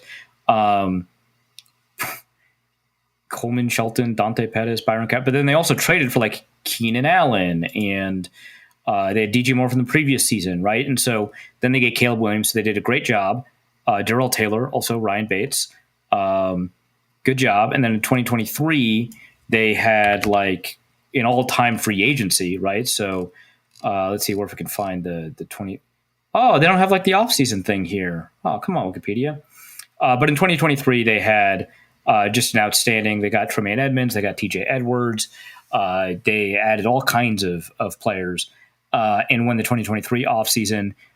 Now they get the 2024 offseason and the 2025 offseason. So this is really funny. The Athletic, which I don't have anything against John Greenberg, who wrote this piece, but the piece is titled "Why the Bears Winning Another Offseason Actually Feels Real This Time." Sure, that is a hell of That's They even come to the same conclusion I did. Congrats to General Manager Ryan Poles for a 3rd consecutive championship caliber offseason. So we know this. They've 3-peated the offseason, right? So for people who are unfamiliar with what they did this offseason, so earlier they traded for Joe Thuney, all-pro quality guard from the Chiefs. And they also later traded for Jonah Jackson, Pro Bowl quality guard from the Rams, but really when he was with the Lions is when he was doing that. Then they signed center Drew Dahlman, who is a very good center. I don't know if I want to call him like a Pro Bowl quality center, but like, sure, why not? Great. They built out the interior of this offensive line. They've got right tackle Darnell Wright. They're going to let Tevin Jenkins go somewhere. I don't know where. They've got left tackle Larry Borum. I don't know what's going on there, but that's a relatively good offensive line group. And then they signed Grady Jarrett on the defensive line, who you may remember from having a really good 2019. It's been a bit, but he's pre-COVID. Yes, pre-COVID Pro Bowler Grady Jarrett. Has he made a Pro Bowl since COVID? Let's find out. Super 5th round pick Grady Jarrett. Okay. During COVID, he made the Pro Bowl 2020. So 2019, 2020, and second team All Pro in 2019. So, good job, Grady Jarrett, for doing all of that. This is how bad 2024 went for him. His Wikipedia has a summary of every season. Almost all of them are like 2, 3, 4 sentences. 2019 is like 2 paragraphs. So you got 2020, 2021, 2022, 2023, and then nothing for 2024. So after being ruled out for the season, the following Monday, he finished his 2023 campaign with 23 tackles, 1.5 sacks, and 8 quarterback hits. Jarrett was released by the Falcons on March 10th, 2025. There is no 2024 summary. It goes from the 2023 torn ACL at the 8th game of the season in 2023 to being released in 2025. No 2024 data at all. Fantastic. He did play all 17 games in 2024. He did have 2.5 sacks. He had 9 tackles for loss. He existed certainly in 2024, and he started all those games. Yeah. But no summary there. So that I think tells you maybe a little bit about where he's at now. But he's a good name, so that's great. They also got kind of one of the. So Dayo Adeyingbo is like one of those guys that it's like if you like him, you're a ball knower kind of guy, which to me means that he's not like that good. He's just like pretty good. But yeah, they got him, which good. It's not like that time they like traded for Montez Sweat, who I believe is still on the team, in terms of excitement, but it's there. So the Bears have won another offseason just because they traded for a bunch of guys and then signed a couple more guys. Who else have they signed in 2025? Bears offseason tracker, because it's just these 5 guys. If I like that, seem to have done a lot here, but like. Let's go CBS Sports. Updates on every single team. I'm sure that this was comprehensive. And yeah, okay, they retained Amen Ogbongbemiga, Josh Blackwell, Chris Williams. They signed Odeyingbo, Grady Jarrett, Drew Dahlman, Durham Smythe and Tarvarius Moore, and long snapper Scott Daly. And then, of course, Bobby Tunyon. Okay. Yeah, it's the good job, Bears. Next, Commanders traded a bunch for Laramie Tunsil. Like a 2nd round pick, a 3rd round pick, a 4th round pick. I believe the 3rd and 4th are like next year. So it's not like, or the 2nd is next year and the 4th is next year, something like that. But oh my God. The Commanders overpaid and the Texans shouldn't have done it anyway is kind of, so 3rd and 7th round pick in 2025, 2nd and 4th round pick in 2026. They also get a 2025 4th round pick back. So, okay, sure.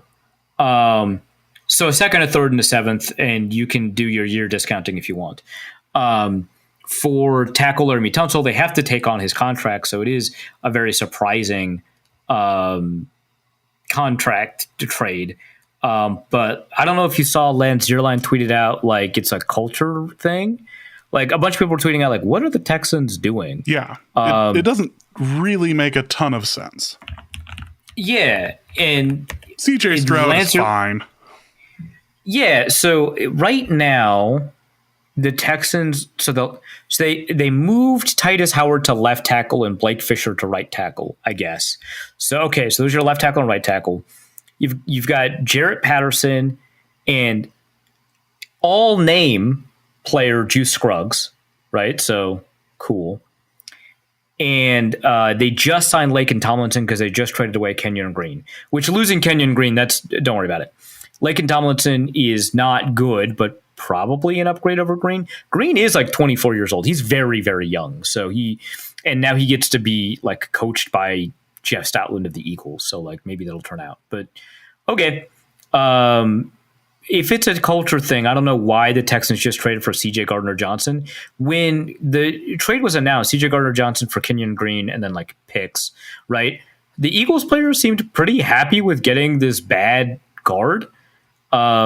Which does not really speak well to Gardner-Johnson's locker room chops, right?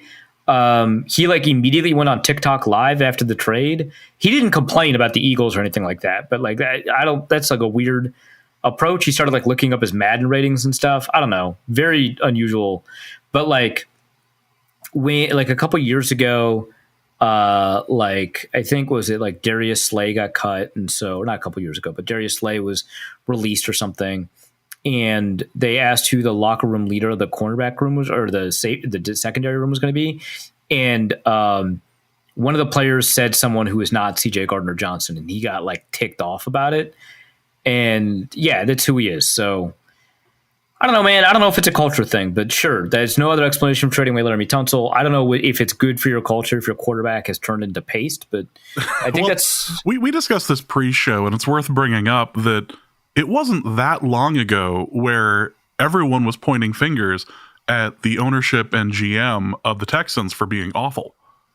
And a couple seasons of CJ Stroud and a little bit of success, and everyone seems to have forgotten that. But fairly recently, they stunk on ice. They were bad. And this was partially during the era where they were covering up everything going on with Deshaun Watson. I'll say allegedly. Yeah. But right. Yeah, like it wasn't that long ago. It was this very was happening. Convenient for all of the chatter about how poorly run the Texans were, for them to kind of shift all the Houston-related attention over to Deshaun Watson. Yes. It's not me suggesting that they leaked things to lawyers or the media or whatever, but it is interesting that they overcame a number of NDAs that Deshaun Watson got some massage therapists to sign. Yes. So certainly a set of circumstances. I don't know, man. This is... you got Christian Kirk. Great. Happy for you. You got Braxton Berrios. Fantastic. Crazy, but huge move. Again, the Commanders, I think, overpaid, but I guess I'd rather be in their situation. But yeah, okay, sure, fine. Yeah, the Commanders, it's an interesting move, but the Texans... Yeah. And the Commanders are, like, now they're well run, because once you get rid of the owner who sucks and bring in an owner who... I mean, 76ers fans don't like him. They didn't like him before he became a Washington team owner, but, like, owner who's not evil. Well, no, they're all evil. An owner who's not the worst has suddenly changed the team culture pretty significantly, and so I'll forgive the Commanders for a lot more. Yeah. Well, let's knock out a couple of these quick because they're not... It's not a lot of huge stuff, but it is different. Justin Fields is going to be a Jet. That's $20 million a year. Good for him. That's cool. Yeah, I wonder what it's going to be like to hear normal things from a quarterback who's like, hey, the sun rises in the east because of the Earth's rotation. A sentence I'm sure Justin Fields has said. Or maybe he's not going to demand that his former teammates end up coming to play for him and cause... I don't know how effective that demand will be, I'll be honest. Like, props to Justin Fields, I'm sure he's a good guy, but like... I need all of my receivers. Bring me Velus Jones. Yes, absolutely that. And Geno Smith, I suppose this, I wasn't surprised. I wasn't surprised to see him go to Oakland. Sorry, Oakland. Wow, I'm like, how many cities behind there? Work. Jeez. I wasn't surprised to see him go to the Raiders in Las Vegas. There. Corrected myself. Yeah. But I wasn't terribly surprised, but he was traded, which then made it so that Darnold had a home in Seattle. But that it seems like that's a lot of money for him. Classic Al Davis move for the Los Angeles Raiders. Yep. Carried out by his son, the bowl cut, Vegas, yeah. the bowl cut millionaire, not billionaire. Right, which is rough. So Geno Smith is expected to get $40 to $45 million in a new deal with the Raiders, according to Diana Rossini, which is a pretty significant difference from the $33.5 million that Sam Darnold signed for. So if it turns out to be a $10 million a year difference, is that enough to resolve some of the other problems in Seattle? Probably not, because not only do they need to fix the offensive line, they need receivers. So I don't know if that's going to be enough, but like, It'll be interesting because Geno Smith covered up a lot for that offensive line, and we saw that as soon as like Drew Lock came in and immediately got buried. Darnold is pretty good under pressure, but I don't know that like that. We'll see. But Geno Smith forcing himself out of Seattle, it seems like Pete Carroll loved the guy, and that's not really necessarily the case with the new coach. So he gets to reunite with Pete Carroll, who, by the way, if you didn't know, Las Vegas Raiders head coach Pete Carroll. Sure. And Matt Stafford is remaining a Ram, which, of course, he was going to be a Ram. The one team that seemed like they might have a chance would have been the Giants, or there's some ink spilled on that. And the whole thought process is... Well, and the Raiders, but like, yeah. Yeah. Oh, it was going to be, there was a lot of discussion about how Tom Brady is really going to try to get Stafford over. Like, well... Yeah, well, that was the reason for the fight at the combine between Jordan Schultz and Ian Rappaport. Yeah. Just at the most popular Starbucks in the entirety of Indianapolis. But you're looking at that like he's a quarterback in the twilight of his career. Like, why the hell is he going to go to like do a rebuild in New York?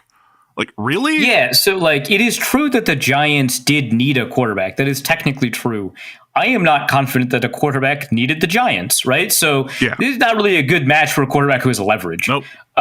Misfit quarterbacks who are not going to go anywhere else go to the Giants. Yeah, and I'm not sure that Kelly Stafford would have wanted to go to New York either.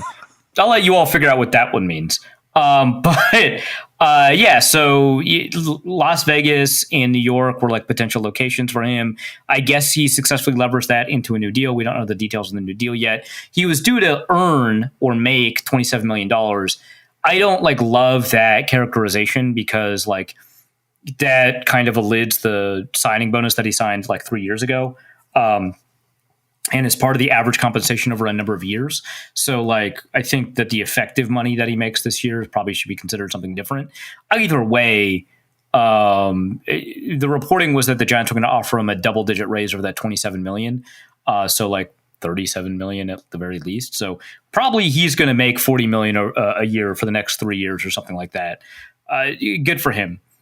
Super quickly, DJ Reed, who was a Vikings target in Vikings fans' eyes, I don't know if he was a Vikings target in reality, signs with the Lions, which means that they upgraded from Carlton Davis probably. Although now they've got very short corners because it's like Amik Robertson and DJ Reed, who are all extremely good outside corners, but like, maybe throw a 6'5" guy out there. Javon Holland to the Giants, he was another potential Vikings target. Same deal as Bynum, don't really understand it. I thought he was going to get more, but maybe it's because he's a little bit more one-dimensional. And there's rumors right now, unsourced, Kirk Cousins might become a Browns quarterback. That's funny. Legitimately funny. I mean, he likes Kevin Stefanski. He gets to reunite with Stefanski. He wasn't like the quarterback that he was under O'Connell with Stefanski, but like, where is he going to find that anyway? So sure. You get to be the guy that like the Falcons probably end up absorbing that cap hit so that the Browns can afford it because they have a pretty atrocious cap hit right now on the books. So that's probably the only way that trade works. Multiple now. Yeah. But whatever. That's an upgrade for the Browns. So great. So those are the Around the League notes. Yeah, this has been a very eventful 48 hours. It's been really entertaining to watch and to figure out where Kirk Cousins is going to end up moving. And yeah. Oh, wait, that wasn't even the focus this year. It was great. Yeah, Kirk Cousins going to Cleveland is going to be legitimately funny. Do you go to Cleveland or do you just retire at this point? And just like... Me, I would retire. Cousins, I think would play. But he had that family connection in Atlanta. That was the whole reason why he wanted to go. He wanted to go be near his family. He's got no connection in... whatever. I do enjoy the saga that is Kirk Cousins getting paid this amount of money to likely be a backup to Penix if he doesn't go anywhere. Good for him. Let's go to the mailbag. Hitman Stan asks, do you think having Allen and Hargrave will lead Flores to call a different style of defense in 2025? Yeah, and I think so. I think that you're probably going to get fewer blitzes. I still think that there's a good chance you like lead the league in blitzes. But if you've got the ability to generate pressure with your front four or front five or whatever you want to call it with the Flores system, Yeah, I think that you're less likely to call blitzes. I think that there's a good chance that the blitzes will have a little bit more spiciness to them. I don't know how else to put it, but like some of these guys are more likely to drop into coverage when you can actually force people to take someone like Javon Hargrave very seriously. So when he takes a step forward and then takes a step back, it's probably going to be more meaningful and free up a safety blitz. So I think that you're probably going to get a couple more defensive linemen dropping into coverage, which I know is a weird thing to say about having more defensive linemen who are good at pass rushing, but I think that that'll be one of the effects. But I think generally speaking, you're going to get fewer blitzes. So instead of there was like a good chunk of the year where they were just going 60% for like 8 consecutive games or something like that, when the top blitz rate in the league without the Vikings was like 40%. You might be closer to the 40, maybe even 38% blitz rate. So I think that that's probably where you're going to be, but I can't tell you for sure where everything is going to go. Just know that the Brian Flores defense has always tasked all front seven players with learning the responsibilities of everybody in the front seven, and they are not going to waste that knowledge when Allen and Hargrave, accumulate it. And so we're probably going to see them do some weird stuff that we wouldn't have expected based off of what they did in Washington or San Francisco or Pittsburgh or Philadelphia. Next question is going to be from Miles Per Hour, who asks, what are your thoughts on the endless cycle of cynical Vikings fans that want Kwesi to sign free agents, then inevitably get mad at the amount of money Kwesi spends on said free agents? Vikings fans gonna Viking fan. If you exist, Joey Bosa just signed with the Bills on a 1-year, $12.6 million deal. Ooh.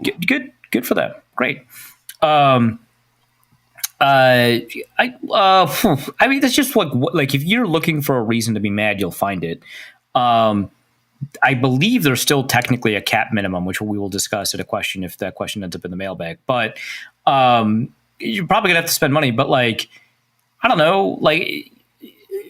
What are my thoughts on them? They're like a fact of life. They exist in the context from which they came. I guess I don't know. Or are we not allowed to use Kamala-isms anymore? I don't know how that works. But I don't think that was specifically where we were at. Just don't laugh weird. Yeah, okay. Oh, yeah, sure. Don't reference coconuts, I guess. Yeah, okay. Sure. They exist, and you can safely ignore them. That. Yakit asks, which establishment has the best fries? McDonald's, Burger King, Wendy's, or the Minnesota Vikings? Warm McDonald's, cold Minnesota Vikings. I am a bigger fan of Wendy's than McDonald's. I will say that, but I think McDonald's has the greatest drop off from hot fries to cold fries.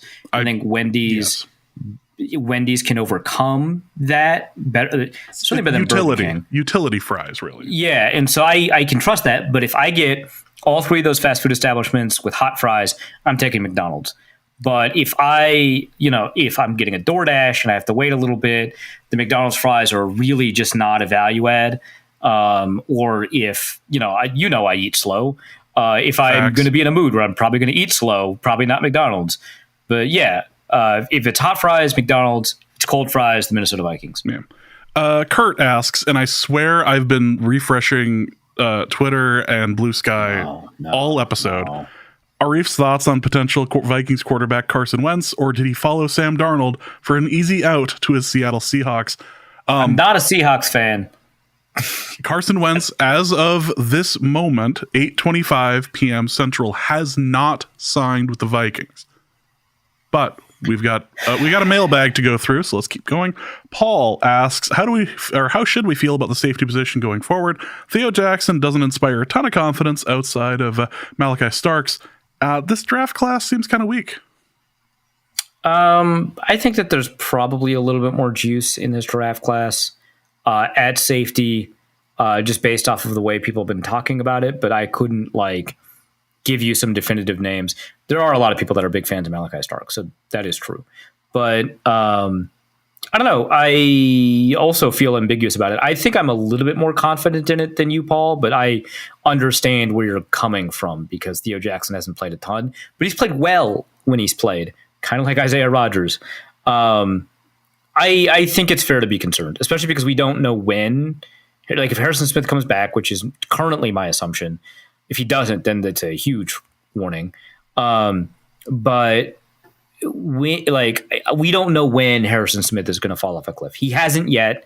He was quite good last year. Not anything like 2017 Harrison Smith, but like quite good last year.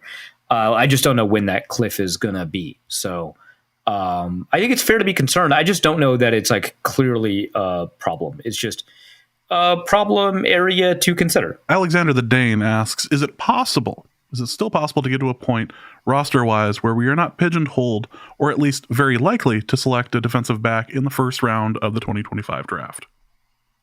Yeah, I think so. Harry comes back, you sign another cornerback. There are still, I believe, cornerbacks on the market that would be more likely to start than someone like an Isaiah Rodgers.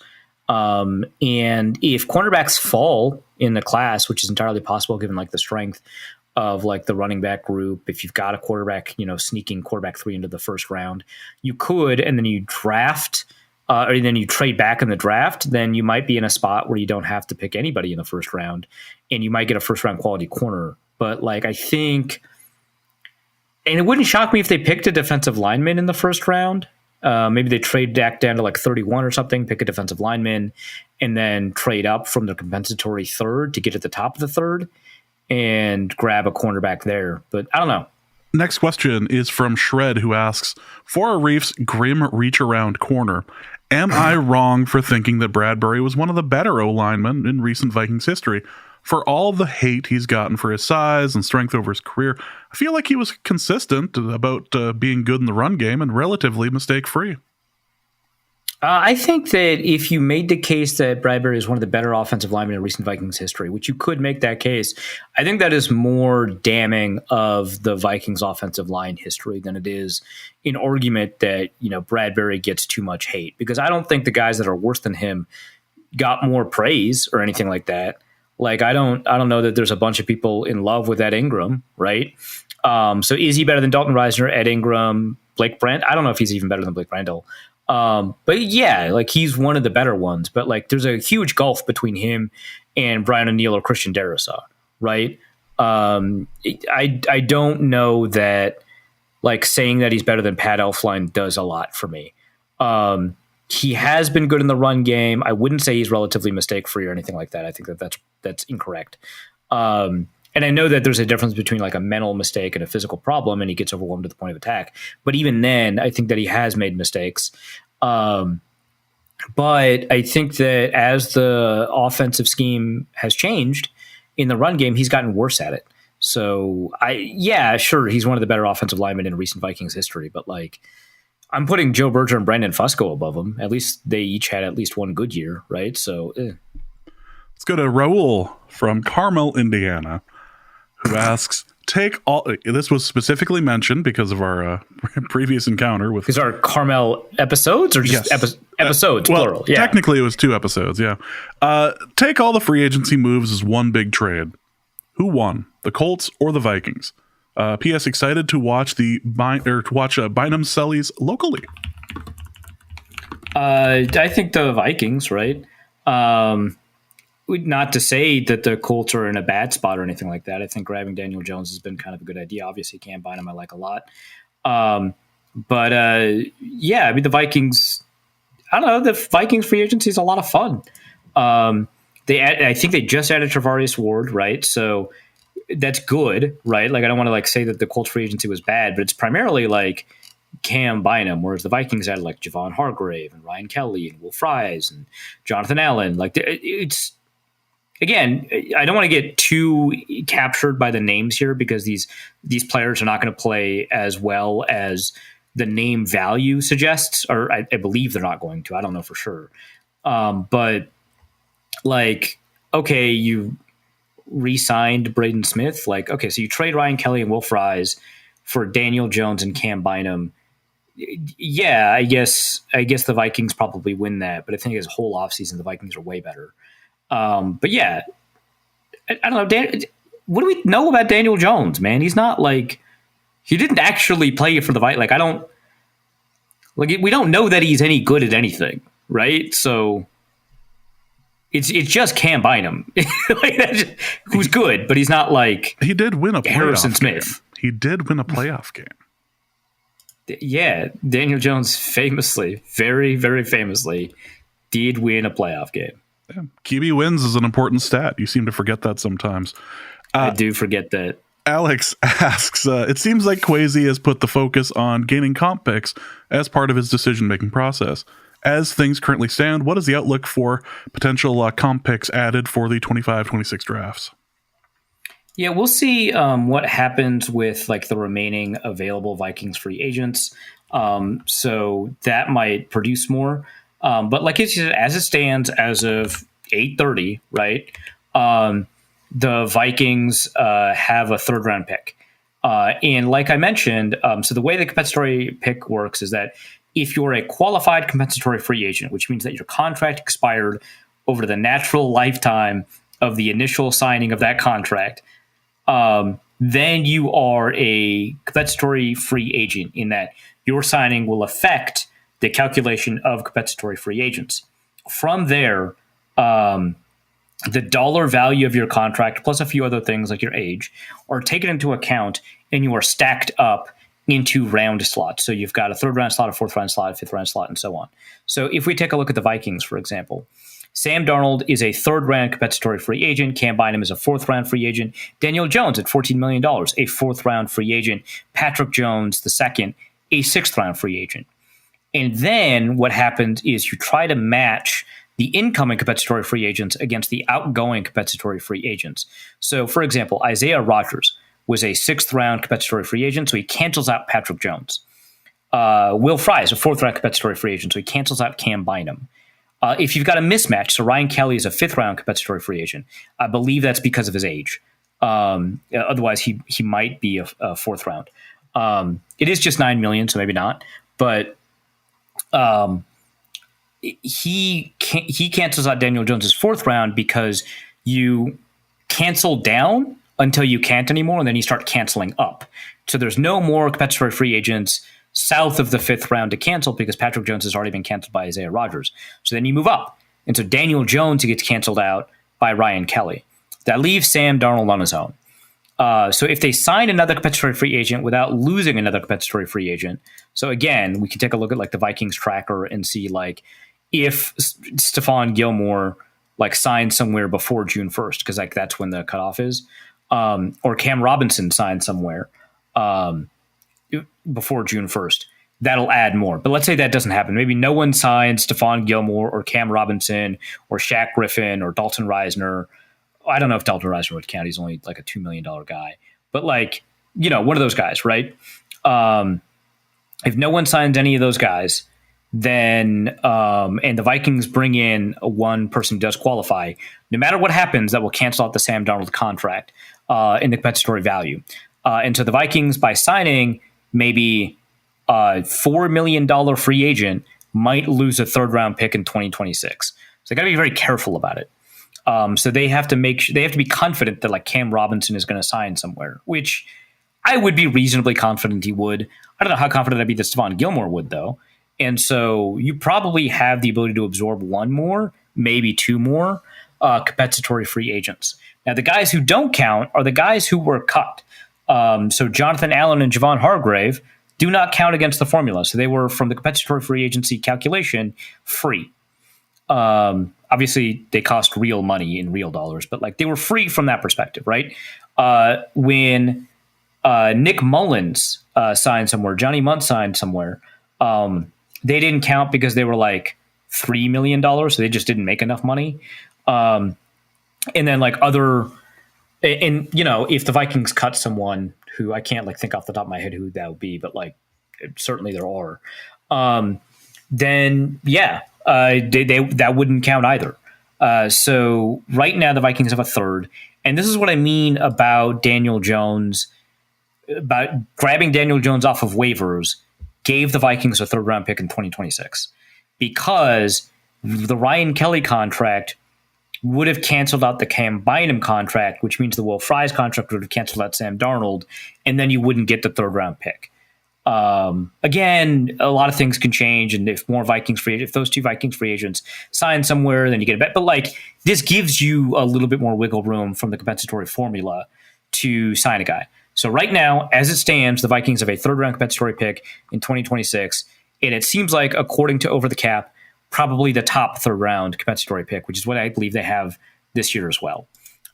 So yeah, that's what it is, and they seem to be pretty diligent about this. The Spielman era Vikings were aware of it and tried to work around it, but we're not nearly as diligent about this. One thing about this, though, is that if it's pretty clear you're not going to make any progress on compensatory, you could just sign anybody, right? So the Carolina Panthers are just not going to get any compensatory picks, so they're signing a bunch of compensatory free agents, whereas the Vikings have to be a little bit more careful because they want to retain that third-round pick. The 49ers are probably good. They've lost a bunch of compensatory free agents and not signed any, so they could probably add a couple. The 49ers always have a ton of compensatory picks, though, so that's something to keep in mind, is that they seem to be very cognizant of it. Let's go to Alex, who asks, is this the best 2-year stretch of free agency in recent memory for the Vikings?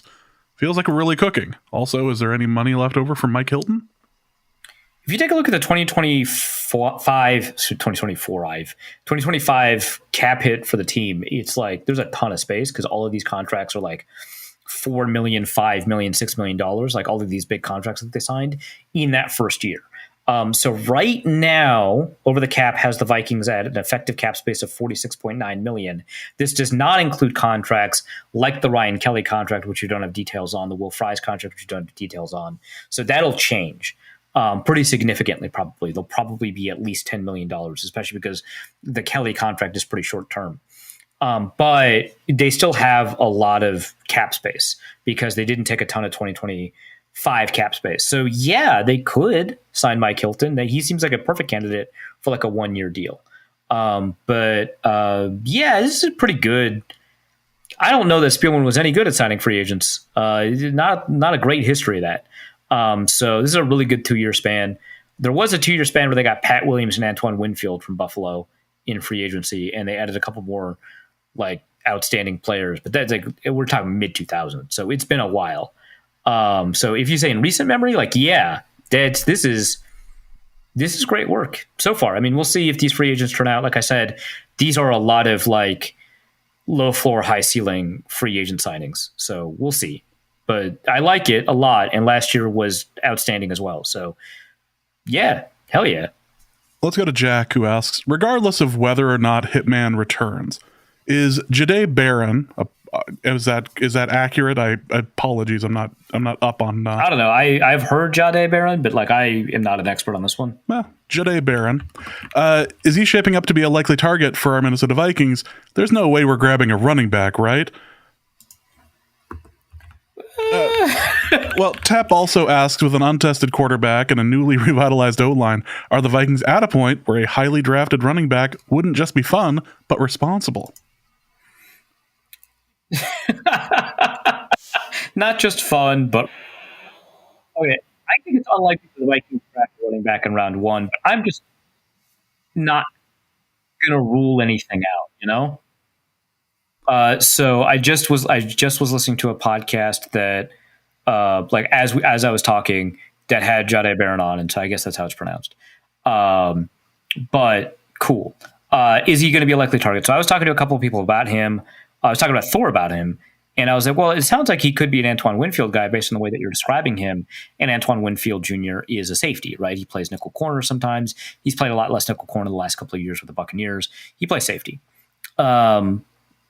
Thor pushed back against that. He has played outside corner, but it's probably a similar looking role.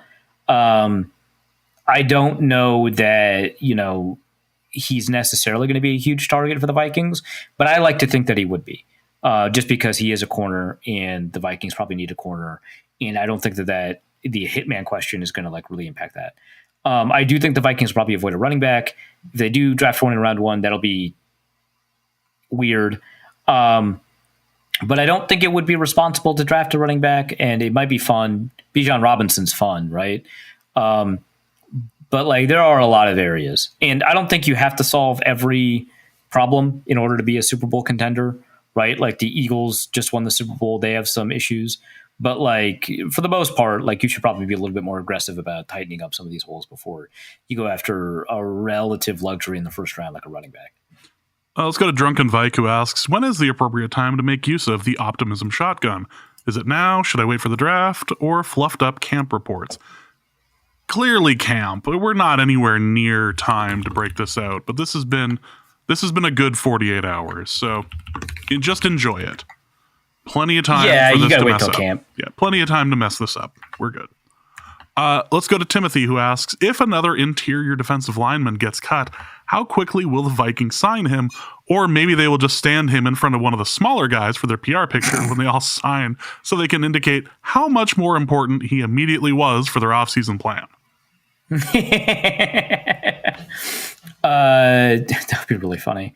No, I think the Vikings are probably done with starting quality or sub-package quality defensive linemen. If another one gets, I mean, I guess it depends on the guy, but they probably won't be that aggressive about that guy. Yeah. I do like the idea of just like stunting all the interior defensive linemen in a photo, cool. Yeah, why not?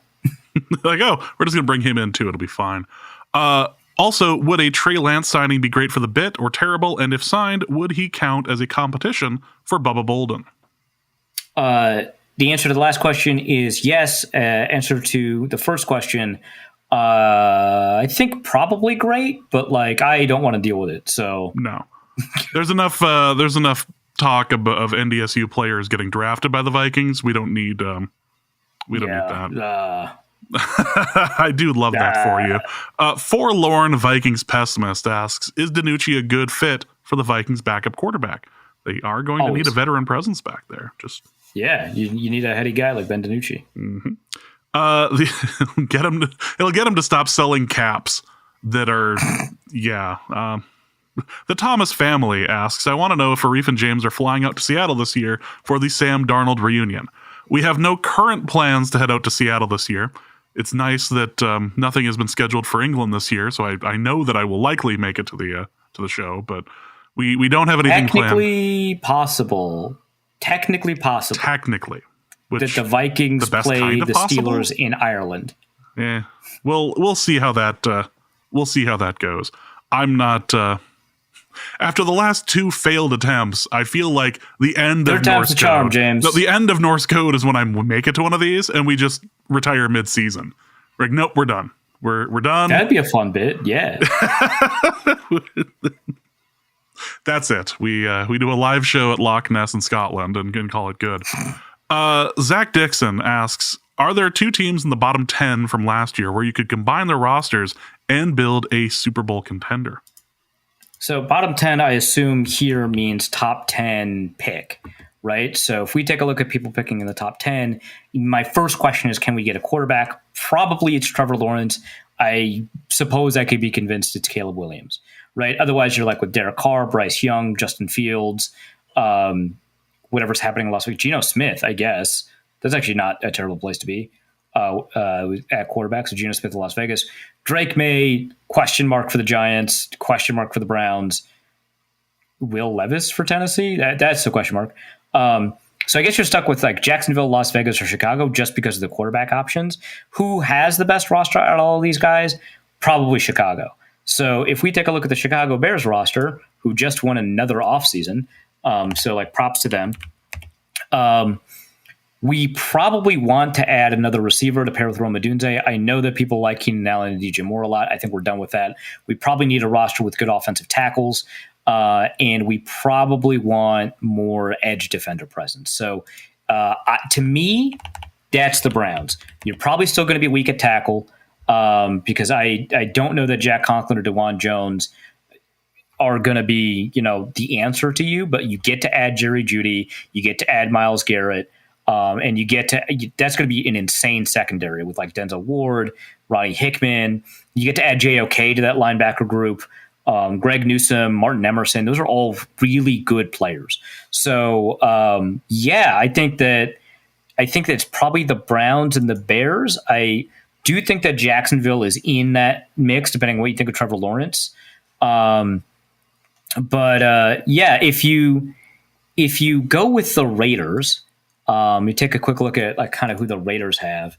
I'm still probably combining it with Cleveland just because of like how good that defense can be. But you have Colton Miller at left tackle, so that helps you. You have Geno Smith. You got Brock Bowers at tight end. I'm not in love with the receiver group. Maybe you get Jacoby Myers with you, but you get Max Crosby. Whew, Max Crosby is a good one to have. After that, and Christian Wilkins. So maybe the Browns, because now you have a left tackle. So maybe the Browns and the Raiders, or the Raiders and the Bears. Then you have a camp competition between Geno Smith and Caleb Williams. But I think to complement, because you get Myles Garrett and Max Crosby together, I think that's what you want, because I think the Browns and Raiders might overlap a little bit, or the Bears and Raiders might overlap a little bit. So I think it's the Browns and Raiders that you want to combine, because that defense is going to be crazy, especially because you get to add Jeremy Chin and Landon Roberts. Like, that's Landon Roberts, Jeremy Chin, and JOK at the back end. Basically the entire Browns secondary. Plus, if you like Marcus Epps, sure, former Viking Marcus Epps. And then you get Christian Wilkins, Max Crosby, Myles Garrett. Just do whatever you want up front. And yeah, I think it's the Browns and the Raiders. And either Geno or Caleb, whoever wins the camp competition, with Brock Bowers, Jerry Jeudy, DJ Turner, Jacoby Myers. The receiving group is not amazing, but I think you're in a good spot. I think you're in a really, really good spot. Jackson Powers Johnson at center. Yeah, I like it. Well, we are about to go off the rails for those of you who are not listening for the sumo stuff, but for those who have tuned in specifically for the sumo coverage of the March basho, it's time to talk. And let's go to Deez, who asks, for Arif's sumo corner, March's basho is off and running. What are some observations you've made? God, I should have practiced this beforehand. What are some observations you've made for the first few days? And do you expect Zubaton throwing to take place? Zebaton. Zebaton. I actually don't know if I pronounced that correctly, but sure. I will correct you despite the fact that I don't know if it is correct. I love it. Yeah, I'm at least following the vowels in the order that they were printed, so I'll give that one to me. Yeah, so what's interesting is that when the schedule was released, a lot of people were pretty excited about newly, tagged, inducted, labeled, Yokozuna Hoshoryu, up against Abi, who's had like a pretty interesting with Hoshoryu specifically, and has been generally pretty good. Rishiki, who has been like up and down, right? Like, he's had an up and down career. He's over 30, but it was kind of like an interesting first match, and Hoshoryu lost, right? So you end up with the Yokozuna, who is already entering the tournament with a first day loss. Now he's won the next two, of course. But that's kind of interesting. We talked the last time we talked about sumo, we talked about Onosato. He is 3-0. I expect him going against Wakamoto Haru. Sorry, it's like the way that the Japanese it's sideways, so I have to like tilt my head sideways to read it. But I expect him to win there. But yeah, it's going to be kind of interesting how day 4 is going to go. Day 3 didn't have a ton of, I think, surprises in my opinion. But yeah, I mean, I think that it's been a strong tournament for Abi. It's been a strong tournament for Onosato. Kota Sakura has not performed up to standards. He's 1 and 2. Wakataka Kakage has not. He's 0 and 3. And that's just a really, really poor start. Kirishima, who I think a lot of people like a lot, is 2 and 1, so that's a decent start. But Kota Sakura, who could potentially be on a Yokozuna path, he is a little bit older. It was just such a bad January basho for him that it's probably not going to be in the cards for him soon, but he could potentially be on that path. He's starting out really strongly as well. So yeah, I mean, I think that there's a lot of interesting things, but like some of the Ozeki that a lot of people have been excited by over the past couple of seasons haven't been performing up to the level that we expected. I don't know. Seeing the newly minted Yokozuna immediately lose, I think, kind of takes the wind out of the sails for a potential Zabuton throw. So the Zabuton is the cushion that you're kneeling on when you're watching. And so when something really big happens, traditionally, and this is banned, by the way, you're not allowed to do it, but they do it anyway. You throw the Zabutons in the ring, and typically it's to like celebrate that moment, And so often it's like when a Yokozuna loses to a lower ranked wrestler. But you have to kind of build up to that moment. So somebody on a huge winning streak, like a 20 match winning streak or something like that, loses. That's not the situation that we're going to see. Hoshoryu lost right away, right? And to a really good wrestler. And so I don't think we're going to see that. But also, here's kind of a side note. My understanding is that it's in Osaka. My understanding is that the Osaka Zabutons are like tied down or nailed down, so you can't actually pick them up and throw them anyway. So in either case, I don't think we're going to see the kind of thing that's going to result in this. Now, it is still, I think that there's still some possibility because it's not reserved solely for a Yokozuna losing. But if Onosato and Hoshoryu make it all the way, I don't know if either of them, I don't know who's east and who's west right now. So that might be, so they're both east. So if Onosato and Hoshoryu make it undefeated all the way and have to wrestle each other, and you've got like a 14-0 and 13-1, and Onosato wins, like that's an outstanding tournament to go undefeated and having a Yokozuna in your path. That might result in that kind of thing because he is a young phenom who's had a lot of really great tournament results recently, and a lot of people expect a lot of things from him. I think that could be the kind of case, but we're not at the moment where we're not in a location where that's likely. So I think it was already going to be unlikely. It's typically a rare moment, but I just don't think that what's happening has materialized into that being a strong possibility anyway. Well, let's go to Charles, who also has a sumo question for Arif's Sumo Corner. Which is a better value? Spending 9,900 British pounds on the grand tier hospitality at the upcoming London basho, or just going to Japan in the first place? Just go to Japan. Well, first of all, the London basho, I mean, I love that they're expanding the game, making the sport more well known, and having real wrestlers from the Makuchi division wrestle in London. But here's the thing. It's over 5 days, not 15.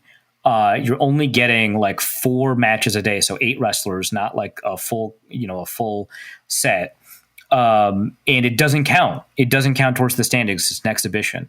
And so if you're like Onosato, right, who is younger, so maybe he's a bad example, but like Abi, right, you're just not going to go, right? And Hoshoryu did have an elbow thing coming out of the last basho, so maybe that's one reason you might want to give him a little bit more forgiveness for like losing his first. And again, Abi is a great wrestler, so it's not like a huge shame or anything like that. But you're not going to get somebody who potentially has an injury concern because this is between the September and November bashos, right? So I just go to Japan, man. Find a way to watch an official match. It's not cheap, but like 9,900 pounds. No, you're not going to get the full gamut. It's not going to count as much. You're not going to get all the wrestlers that you would get, even though you're getting Makuchi level wrestlers. I wouldn't know if you'll find any Ozeki there, much less a Yokozuna. I would try to watch the best of the best. I would go to Japan. Next question is from Eldon, who asks, question for the Norse Code franchise tag corner. We know that the NFL tag deadline has passed, but the podcast tag deadline doesn't pass until June. Norse Code must franchise tag one of the contributors. Luke Braun for negative $15. Yes, Luke will pay you to tag him. Don from Ohio, price to be set by his wife, or Justice for whatever the price of one share of the Green Bay Packers. Who do you tag? So the share of the Packers most recently went for $300. So definitely not gonna tag Justice because he gets that money. That's how the franchise tag works. So I'm not going to pay Justice anything. Don from Ohio, price to be set by his wife. I think the price would be a new husband, and I'm sure that's a shady market to get into. Right? Yeah. I'm sure she's a good person based off of the way Don from Ohio abuses her. I'm sure she's good. I wouldn't want to do that to anyone to just end. What a sentence. I wouldn't want to treat anyone to involuntary husbanditude. And the only person that we could get close to access to is James, who is in a relationship. So I don't want to do that to James, even if like Dawn's wife is fine. And I think that she would request a husband trade. And I couldn't do that to the person James is dating either. Like that sounds awful. So we're going to have to go with Luke Braun. Obviously I hate Luke Braun, but I do get to take $15 from him, which is great. That's really the reason why we got into podcasting. Right. I've been paying him in kibble, and it's been, the expenses are mounting. So being able to grab $15 back to get that would be nice. Yeah. Let's go to Arif's 8th grade crush, who asks, oh my God. I'm not even going to mention the furry thing from last episode here. So we're just going. What furry? There's no furry thing. Going straight into the question. Question for Arif's Perennium Corner. What? That's what it says. As a Chiefs owner, Saints coach, and maybe Saints front office guy, how would you go about building Aaron Rodgers in aggregate if you were unable to sign him to your team? All right. This is because Aaron Rodgers probably suns his nether region, and that's why you called it that corner. How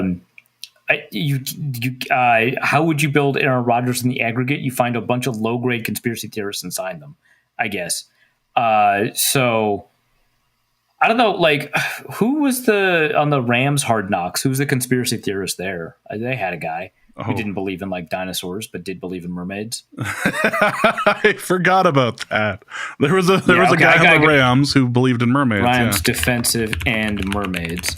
They like took him to a museum too. Will Hayes.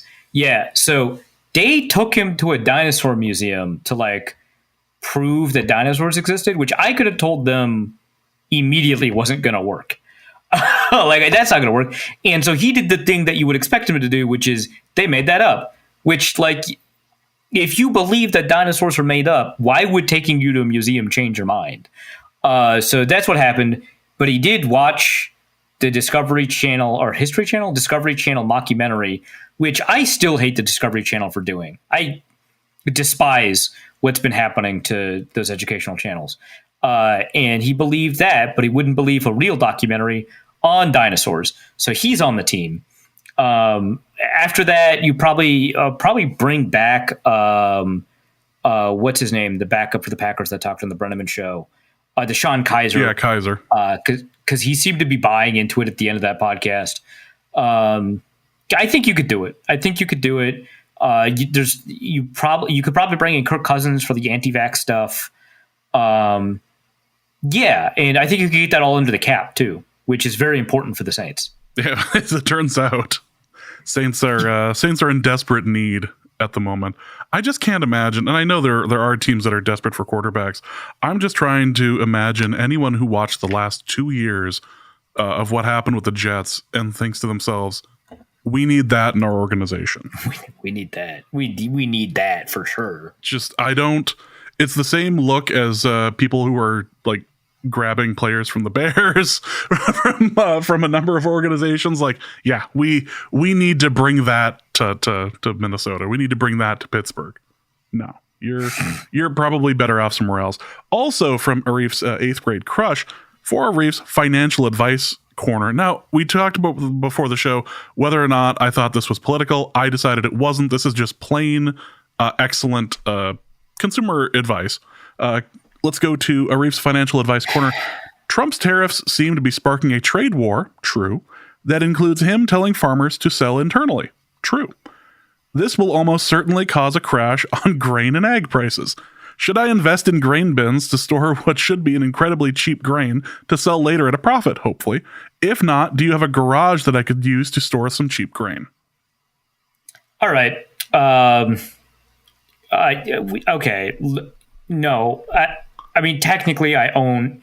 Look, it's complicated, my garage situationship. But I have technically owned a garage that I kind of just don't have access to. Mm-hmm. I have since the beginning. But not the beginning of the show, but like since the garage jokes have started. Since time immemorial, I have owned a garage, but I have not been able to go to. But there's a problem here. I don't think that that this will cause a crash on grain/egg prices. I think prices will go up. Now, I know that the United States is like an exporter of grain. Like I know that, and so preventing the United States from exporting grain. But like most of the grain that the United States exports is not like meant for humans to eat. It's like feed. It's like soy and like not edible corn. So I don't know if it'll do that. So I'm not a 100% export here. Actually, I'm just Googling net exporter agriculture right now. Like, let's find out. Because to me, the important thing here is not corn, which is primarily used in the United States for ethanol, and not soy, which is primarily used in the United States for feed, but wheat. So do we have wheat? We are potentially exporting wheat. It's going to rely on a lot of subsidies for this to work out. I don't know, man. Okay, maybe not. Maybe I don't think that we can rely on that. I think generally speaking, I would just expect prices to go up, just kind of mostly, especially because like you won't get rice coming in, and so you have to think of a lot of these grains as substitute goods, and so is the amount of rice that we're losing. It's complicated. Tariffs are complicated. Why did you ask me this? You know, when your house does finally go up on the market, you could by the way, that date has been pushed back yet again. Like I learned today. It's like when that finally does happen, you could market it as, "Hey, want to live in my old house?" Yeah, I couldn't I, James? That's a really great point. I am if I am these are $1 million ideas that we've got here, or $155,000 ideas, whichever. Just take your pick. Yeah, the United States has exported $6.3 billion worth of wheat in 2023. So, yeah, there is that. But I'm in 5.9, and we're losing ground in the export market. Yeah, okay. Don't do it. Don from Ohio asks, the wife and I have a new favorite YouTube channel called Beard Meets Food. It's about this really short guy with a beard who can eat plates of dinners twice the size of him. Speaking of really short people with a beard, what food challenge could Arif pull off? I've actually seen this. First off, Arif is a mountain of a man, but second off, right. Beard Meets Food. I've actually seen a couple of episodes of this because he's popped up on my feed over the last few months. He did this ridiculous boozy milkshake challenge in Vegas outside and like in ridiculous heat, and like it was like the size of him, and it was ridiculous, and it was very impressive, and I can't imagine another human being wanting to try this, but be actually doing it. So that viral $100 milkshake and donuts, is that that's the one. Yes. Okay. And the donuts especially. Like I get diabetes just looking at that. I start losing feet. It's really remarkable. The guy is very impressive. I will give you that. I can't imagine the exercise regimen that this is crazy. That is involved with doing this sort of thing. Boy, as a food challenge, that would be something, because Arif can be destroyed by heat. What? Well, okay, hold on. As far as like eating spicy food, you can be stopped. Okay. I was like, be destroyed by heat. Have you been conducting like heat gun experiments while I'm asleep? Like, what is going on? That's none of your goddamn business. Okay, yeah, there is a spice level that I can be demolished by. I do live with someone who produces insano level hot sauces. Like a guy who has tried like on First We Feast, the Last Dab and like the hot ones. Yeah. So he's had like the hottest ones from each of those seasons, and his hot sauces are hotter than that. And so I can't have the Last Dab. They're very good. His sauces are quite good. I've had 2 of them, and they're quite good. I need to get more at some point. Yeah, he's like so it changes every season, but like the hot sauces that are from the brand, from either it's First We Feast or Hot Ones or whatever the brand is, that are like 8th, 7th, sometimes 9th, are like genuinely like good and not just heat for heat's sake. The 10th is usually heat for heat's sake. But like I know that at like 9 I'm out. So yeah, but my spice tolerance is a lot better than most people's. It's just if it's a food challenge amount of spice, I'm probably dead. Yeah. Yeah. I actually liked the last dab simply because of like it was like a mustard taste with it. I was like, oh, this is actually better than I was expecting. This is like a nice little like this is a nice little thing. Now it was still hot as hell, but and that was before I gained my COVID superpower of being able to handle ridiculous amounts of my mouth being numb, my stomach not, but my mouth being able to numb that out. So volume food challenges, it depends for me because I used to be able to eat a lot. Now I don't eat nearly as much, but I used to house food. But the issue with the volume food challenges is that they often come with a time limit. That is like some of them are just like if you eat this like 72-ounce steak in 12 hours, it's like, oh, I could do that. Well, not anymore. I can't do that anymore, but I could. But like if it's like, yeah, you got to eat this 3,000 calorie pancake in 15 minutes, I'm out. I can't eat that fast. No. Nope, and you'd be staring at your phone half the time anyway, so you'd be out. Yeah, like God intended. Exactly. Exactly. There's some post today about somebody raw dogging a drive. Like I wasn't on Twitter. I wasn't on Facebook.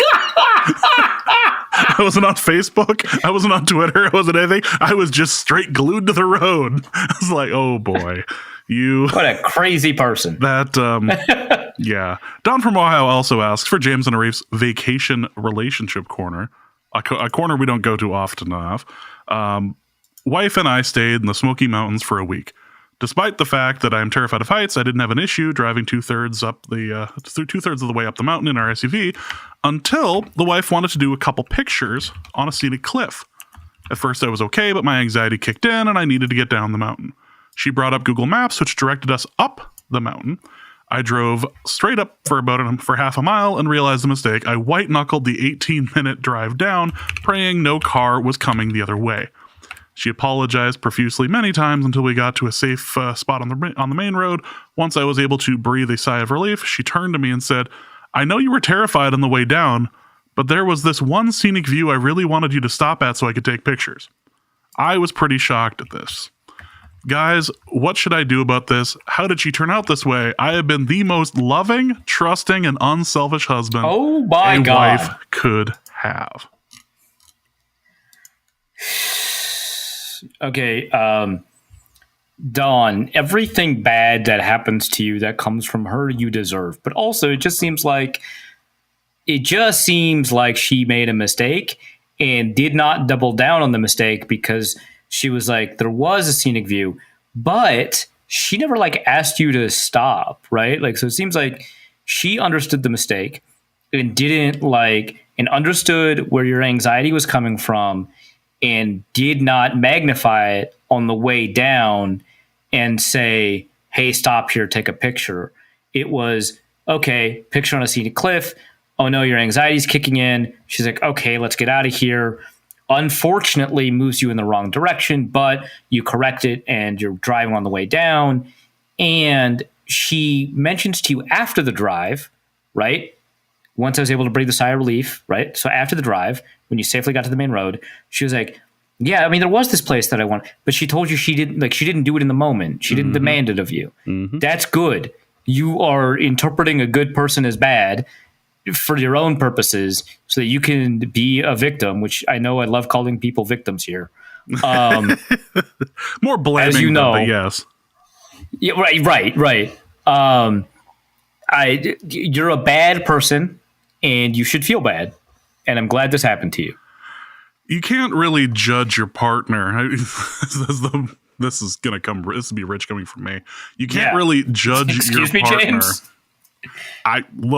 You can't really judge your partner for something that they said afterwards that they didn't do. That you can't do that. It's not.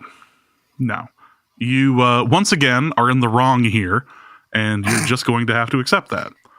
Finally, we have a question from David who asks, Question for Arif's corner over there in the far left part of the house.